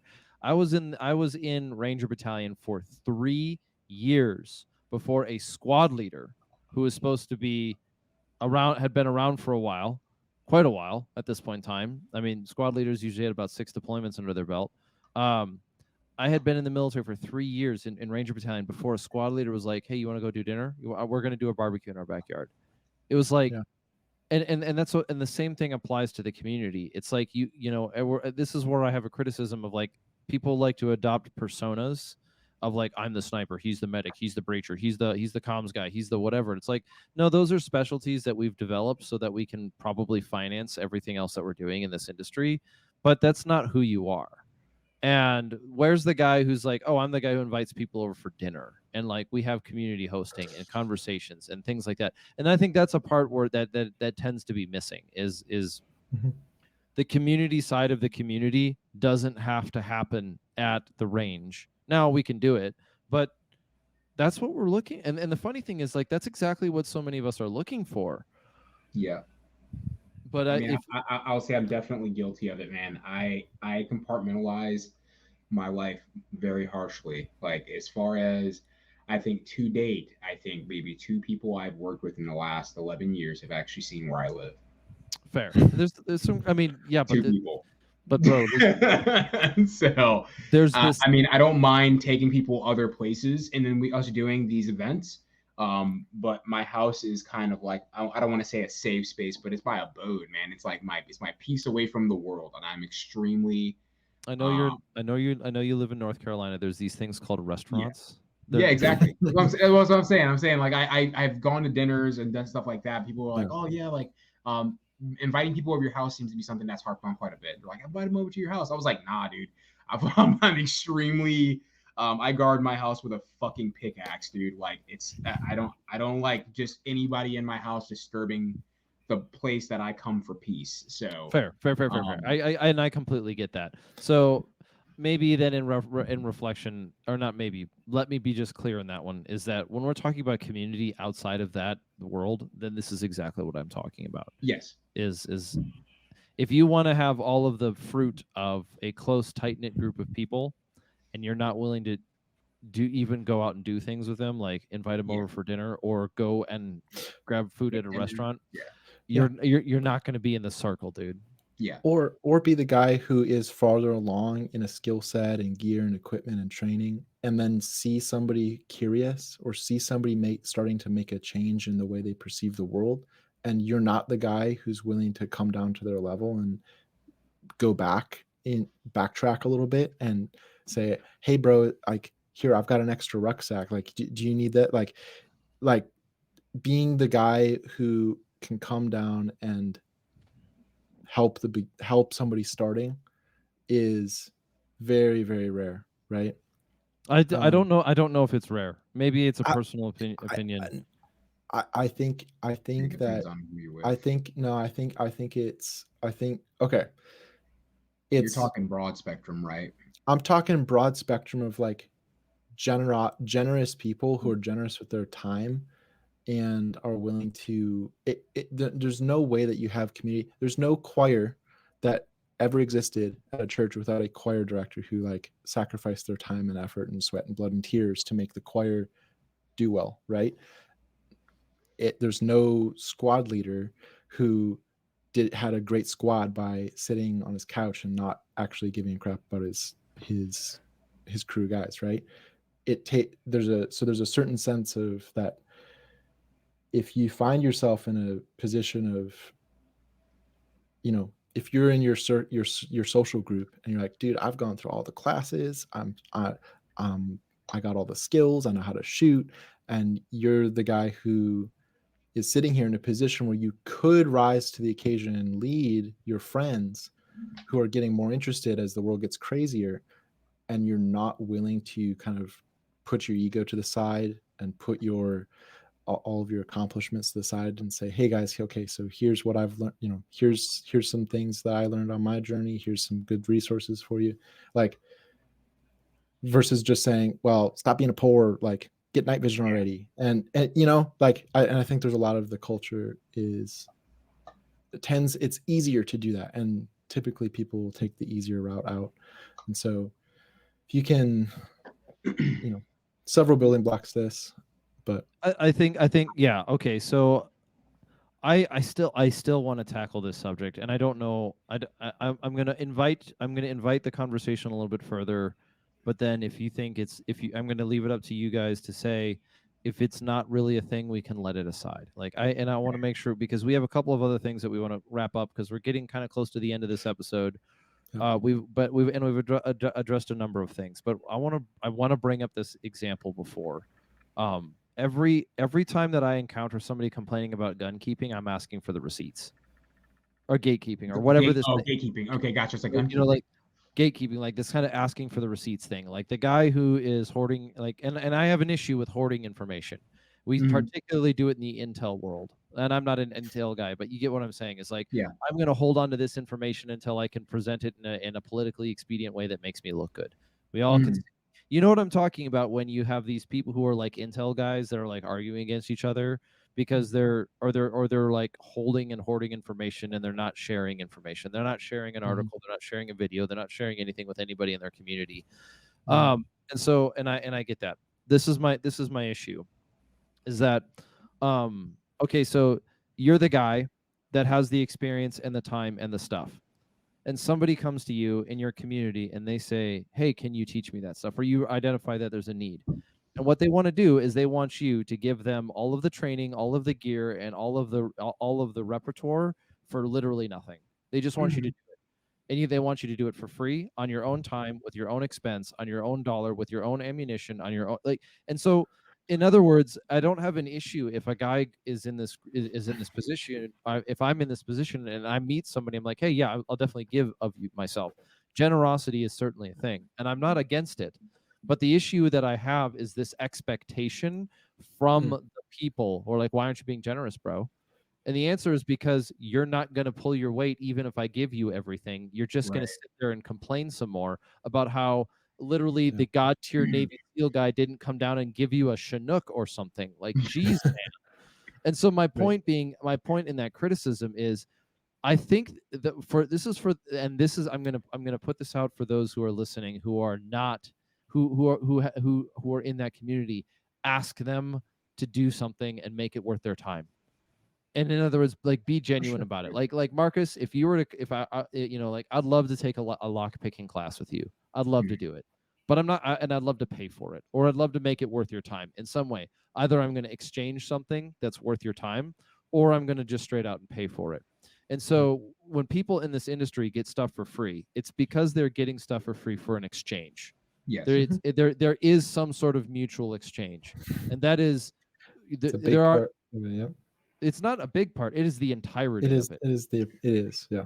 And so when people complain about not getting, again, training for free. Like let's take this as an example, right? It's like, okay, do you want to go learn Battle Drill 1 Alpha, and you want to go out into the woods and do react to contact drills or whatever it is? That's great. You ask somebody who's in a position who knows how to do it. Chances are they might actually be interested in doing it just because you asked them, right? Mhm. But what I see more often than not is you have people who don't have the balls to go and say, oh, my friend knows this thing, or these people know this thing, and I want them to train it to me. They do not even have the balls to go ask for it, but they're going to go online and they're going to complain about how that guy with experience and the kid is just an asshole because he's not sharing it with anything. And the answer is exactly that, man. Is like, that's the challenge that I have with this industry on every layer. Is everybody wants it for free. The company doesn't want to pay you. They want it for free. The guys that you work for, they want you to build them a multi-million-dollar program, and you know what they're going to pay you? Not a freaking dollar. The guy who does the training wants you to do it for $100, and you're like, bro, that doesn't even cover my gas. Yeah. You know what I mean? And like, and so like you go boom, boom, boom, boom, and it's like, and that's my frustration about this industry at the core of my being is, you look at not the core of my being, but you at the core of this issue is you look at like the gun control people. There's a mass shooting, they find $100,000 overnight, Woo. right? Oh yeah, I know exactly where you're going with that. They find $100,000 overnight. Everyone's willing to not get their coffee to go support some dude who probably doesn't know what he's talking about. And then the gun industry will get over here, and all our gun culture people will get together and will meme about how stupid they are, and we'll be frustrated and we'll be like, oh, they have got Bloomberg money. And then they'll complain about it and complain about it and complain about it until, you know what happens? Your rights get taken away, your property gets taken away, everything gets taken away from you because your ego was so big you couldn't give up 5 minutes of your time or whatever. But you know what? Congratulations. You are a victim. You are a victim of your own stupid laziness, and you deserve the free subscription that you paid for. You want the 2A on the free subscriber route, you get the free subscriber route. You get it taken away from you by someone who's willing to put 3 minutes of work into their life. So like, that's the gun culture frustration that I have. Yeah. I know it's because it's like, that's and like, I know I try not to rant too much on the show, but that's the issue. Oh, No, they're taking our rights away. Bro, you don't even get off the couch to click a button. So man. Yeah, no, we've definitely seen that from, and I hate to say just left versus right. I understand that there's more of this than that. But we're gonna go with left versus right because everyone understands it. But yes, instantly, if the left wants something done, and we can tell by how we lost the social war. Let's be real. When it comes, no, we did. Oh yeah, you're talking about school boards all the way up to anything in academia, we lost. Yes, yes. What happens? That molds adults. So it molds adults. So but going back to, yes, the left can instantly galvanize a crazy amount of people that are willing to dedicate time, effort, money to the cause. And I was like, and you can always tell because the right, quote unquote, is always fighting off of the back foot. I know I've mentioned that 1,000 times. You never see us fighting to get rid of laws that were already unconstitutional. It's always to keep laws that we already currently have. It's never to win any of this shit back that was already unconstitutional. We've never seen like motherfuckers are fighting to. I see maybe a few people here and there that are saying abolish the NFA, but you never actually see any legislation come out to actually abolish the NFA, right? ATF, absolute dumpster fire of a fucking institution. We've never seen anyone move towards actually trying to get rid of the ATF. Maybe you've seen one politician that has brought it up to win brownie points with the broader gun community, but let's be real, it was to make concessions. It was never to actually follow through with getting rid of that dumpster fire of an institution. So yeah, I completely agree. It's rampant with individualism to the point where there's no collective vision that anyone's willing to sacrifice comfort for. We're not willing to like, you have 40 million gun owners, and yet no one wants to give up $5 a month to make sure that we can have a organization of some sort fight to start getting back things that we lost. Right? And be like, hey, we want you to go on the fucking offensive. You have 40 million gun owners to give you $5 a fucking a paycheck. You have no reason not to absolutely attack this fangs out to go to fucking work. And I don't even think that's anything that's ever been discussed, quite frankly. There's a guy that I watch called Maj Kure. He brings I know Maj. He's a great dude. Brings that shit up all the fucking time. He's just like, you know why we lose so fucking much? It's because we can't get motherfuckers to even meet a goal for fundraising so that we can open up a free place to teach people, about the Second Amendment and conflict resolution and shit like that. You can't even get people to do that. But the moment the left is like, you know what? We want trans bathrooms. That shit happened practically over fucking night. Yep. And it's and we've seen some. Now I'm going to push back a little bit. We've seen some cultural victories in the last couple of years. We've seen some cultural victories. For example, with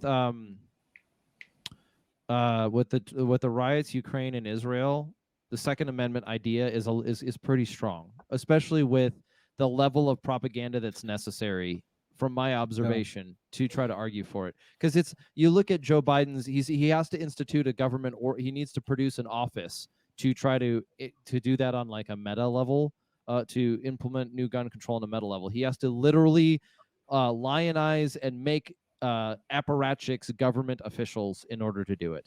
Oh, you're an organization over here. You're some sort of openly communist gun control organization. You know, we're just going to put you in the government.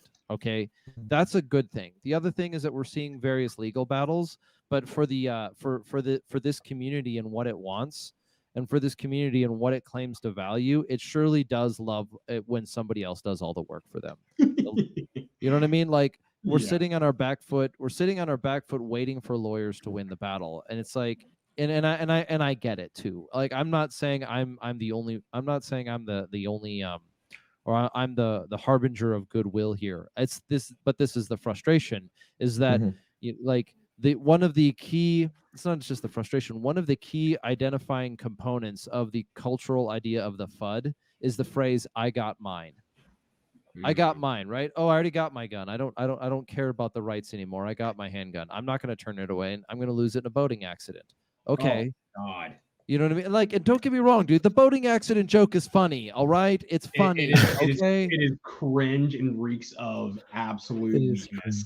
Yeah, but here's the thing: as a community, we've seen this happen before, and we'll see it happen again. Some people took the boogaloo joke a little too far, and they're like, they made it their personality. They got rid of they got rid of all of their triple extra large shirts that weren't only in aloha what, and like that's all. And so like, and trust me, like, I get it.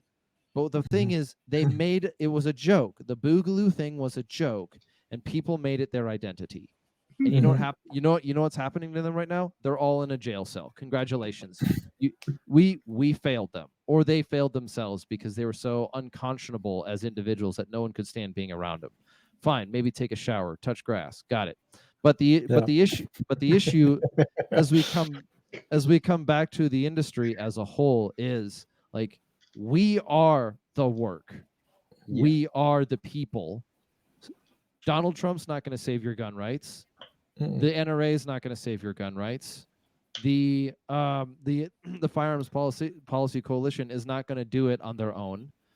And then once you have all these things, are you going to be a part of the culture? Are you going to support the culture? Are you going to be a part of it at all? Or are you going to complain about how this pendulum swings with the industry, that gun control advocates have all this money and time, and you're going to prioritize Netflix, like, you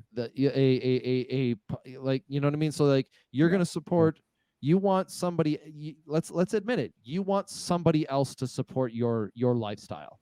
You want somebody else to support your culture. You don't want to do it. You don't want to live up to the values. You don't want to have integrity. You don't care about it enough. You just want somebody to fast rope out of a helicopter, give you a set of quad nods, and tell you that you're a Navy SEAL right now. Bruh, I got a bridge to sell you. You know what I mean? So how do we solve this, though? Some of it is go ahead. I think to summarize, this is kind of like my little wrap up statement is we fix this by starting with quality humans who you find quality humans. Start with a quality human, you fixed half your problems.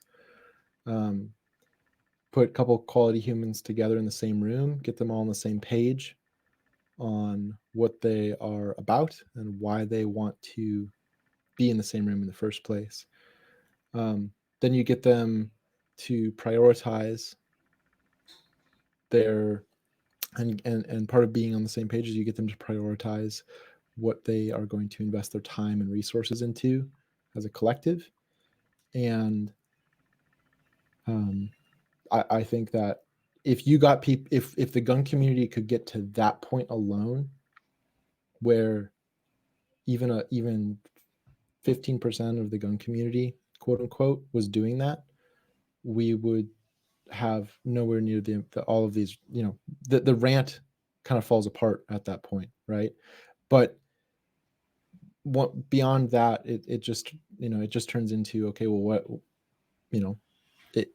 it's a very, the problem is that we can't really get into the nitty gritty micro of this conversation because the context changes for, well, what should we be doing? What does the ideal training schedule for a civilian group of guys who want to be prepared? It's going to look different for guys who live in Illinois outside of Chicago than it does for me in the mountains, right? And so, like, but on a macro level, you need good quality people who can put aside ego, can bring what they can offer to the table, and are willing to take the third or fourth seat in the bus. And that comes from just a quality people are willing to do that, right? Because they see, okay, I'm a team player, right? So if you need team players, that's a core. None of this works with egotistical me first type of guys. So if that's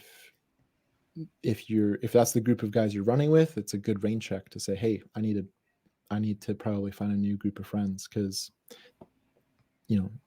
egotists don't hang around usually when the going gets rough. So that's kind of first thing, find quality people, then do quality things with them, right? Invest your time wisely. Don't be and don't be looking to the outside. Don't idolize the industry. Don't idolize the like the old adage of your mission dictates your gear, it dictates your training. So I think moving into to wrap up, in summary, gun culture 4.0 rests largely on people finding their like-minded friends, getting on the same page with them, getting in the same room with them, and really hashing it out, right? With, okay, well, why do we want to train? Okay, what, how is this going to look? How much time can we all invest? Okay, what is realistic? And really having those conversations versus arguing online with, in the theory. Very few people are willing to put the theory of online argument and put that aside and say, okay, let's get into the same room and actually talk about how could this work? What can we all bring to the table? So that all is kind of the gun culture 4.0, moving into the training. It can't work without any of that. And then, most of the other problems fix themselves if you can accomplish that starting point. So that's my wrap up. Go find quality humans, do quality things with them, lift each other up, put your egos aside, and that is how we win culture battles. And you can go on the offensive, and we can financially support all of these groups, but at the end of the day, it all boils back down to your local community of people. Like, none of this matters if you can't look at, you should be able to call up a handful of trustworthy men in your local vicinity who you could rely on to help you go move furniture. It's like those types of guys. If you don't have a group of guys like that, you need to get that first. Then you need to see, like, okay, are these guys willing to put the time in to train? Do they have the same moral compass as I do? And you start going from there. But I would wager that most men listening to this podcast don't have 5 guys that they could call who live within 20 miles of them, 10 miles of them, who they trust, much less trust with their life. Like that is a more root problem that we have. If we're talking about culture and society problems, like community and having like 1 or 2 friends is the starting point. But then building that and saying, okay, well, how it doesn't need to start with something crazy big, but yeah, that's my wrap up. Luke, has anybody ever told you that you are a genuinely wholesome individual? Yeah, my mama. No, I'm just kidding. No, I mean, I try, dude. I don't. I see all of the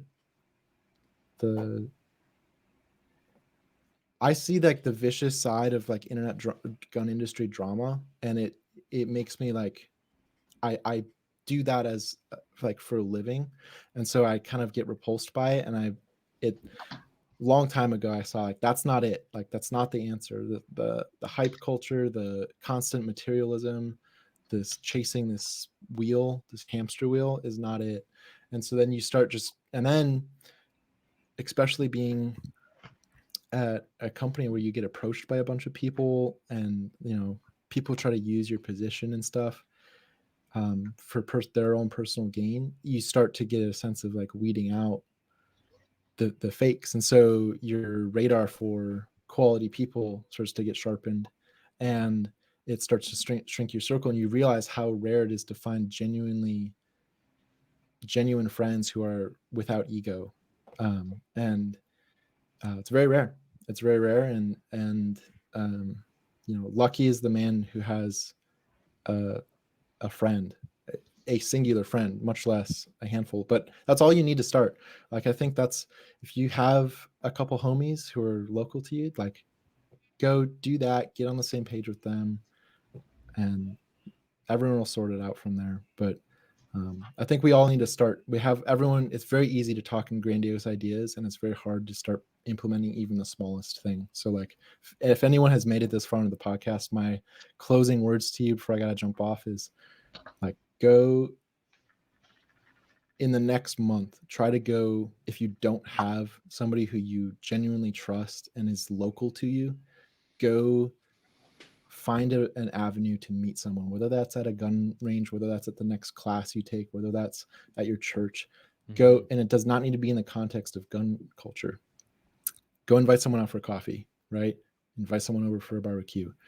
Start talking, have good conversations, and don't jump on an ego train, right? Don't start spouting all of your internet opinions. Like, don't be cringe, bro. But like, just go have a genuine conversation, and I trust like it's only a matter of time before you start finding your group. So yeah, play the long game. Marcus, what do you got? All right, real quick. He nailed a lot of the stuff. So I would say the largest thing after you've gotten your groups is set genuine, agreeable, reachable expectations for everything you're expecting out of the group. I think the largest problem we have generally is that the hard conversations never happen, right? So if I expect your help with something, right? Well, you don't read my mind, so you don't know that I'm expecting you to help me out, and I can't get upset because that expectation wasn't set. So I would say for community wise, sit down, have the hard discussions, right? So in the event that something bad does happen to your friend way over here, if you can help him and he calls you like, hey, if I have these obligations, I may not be able to come help. That needs to be something that is upfront and discussed about. If there is nothing impeding you from coming to help this person and you absolutely can help, like, hey man, conditions are met, I'm absolutely coming to help you right now. So I think that is probably the number one thing after your group has, you figured out your group is good. Set reasonable, agreeable, reachable expectations of the people in your group. That is my only thing to add on to that, because I think that is something that is sorely fucking lacking in groups. And that alone can breed enough resentment to break your group in half. So that's all I got from That's that's all I got. spot on. Marcus, I think I appreciate that. You're right on it. I'm gonna kind of let it go because that's fantastic. Do not hold people to unspoken expectations. Exactly, especially people within your own community. All right. Well, if we're going to wrap it up, then this has been the first three-way conversation that we've had on the Redacted Culture Cast. And Luke, Marcus, thank you for joining us. Thank you for giving me some of your time and having this conversation, which I believe I am optimistic and I am anti-nihilist in this state, in this condition. But I believe that more conversations like this are happening in people's homes, and it's good for us to know that we're not alone in this endeavor. And so, for those of you who are listening on the show or who are a part of gun culture and don't feel like you have a community to be a part of, I highly suggest you start looking in your local area. But if nothing else, feel free to reach out. You know how to get a hold of us. We're over on Instagram at redactedllc.com, and we've got a community building on Locals, which is redactedculture.locals.com. So I know I know that we're putting out quite a bit of content here, and we're spending time with you guys. But I thank you. First of all, Luke and Marcus, thank you for having this kind of conversation, which very easily could get derailed into kind of a nothing burger. But at the end of the day, I think this is what, in some ways, I think this is what doing the good work looks like, or doing the work looks like as a community, is that I can't hold you, even as other friends and people that I know in this culture, to any standard if we don't even talk about it. And it takes a little bit of time and energy and courage to get out of your comfort zone and just reach out and start talking to people. Personally, I recommend starting at a church, but if that's not where you're at, then there can be other options. But I think a confession that I have is that I've been hesitant to try to even be integrated into a church group because I pre-defended myself saying, oh, they won't like the way that I think, and that's not the right way of presenting it. So that being the case, you guys know how to get a hold of us, and both Marcus, Lucas, Luke, you usually just go by Luke.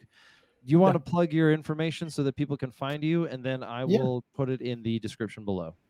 Yeah, people can find me on Instagram at Southpaw Luke, and I am that's pretty much all my socials are Southpaw Luke. So all right, Twitter, let's Instagram. start. And then Marcus. Yep, pretty much same thing. So SkyPirate_actual for YouTube, for Instagram. And then if you have any questions or you're thinking about taking a class, you can also hit us up at www.cloakgentryco.com. And you can also hit up my wife as well. She also answers questions, and she's also an extremely capable instructor at MySpace, MAI space 2.0. So that's her ad on Instagram. Great play on words. All right. For everyone else, we'll close out. We won't Minnesota this goodbye. This has been the Redacted Culture Cast, and we thank you for your time. Go forth and conquer.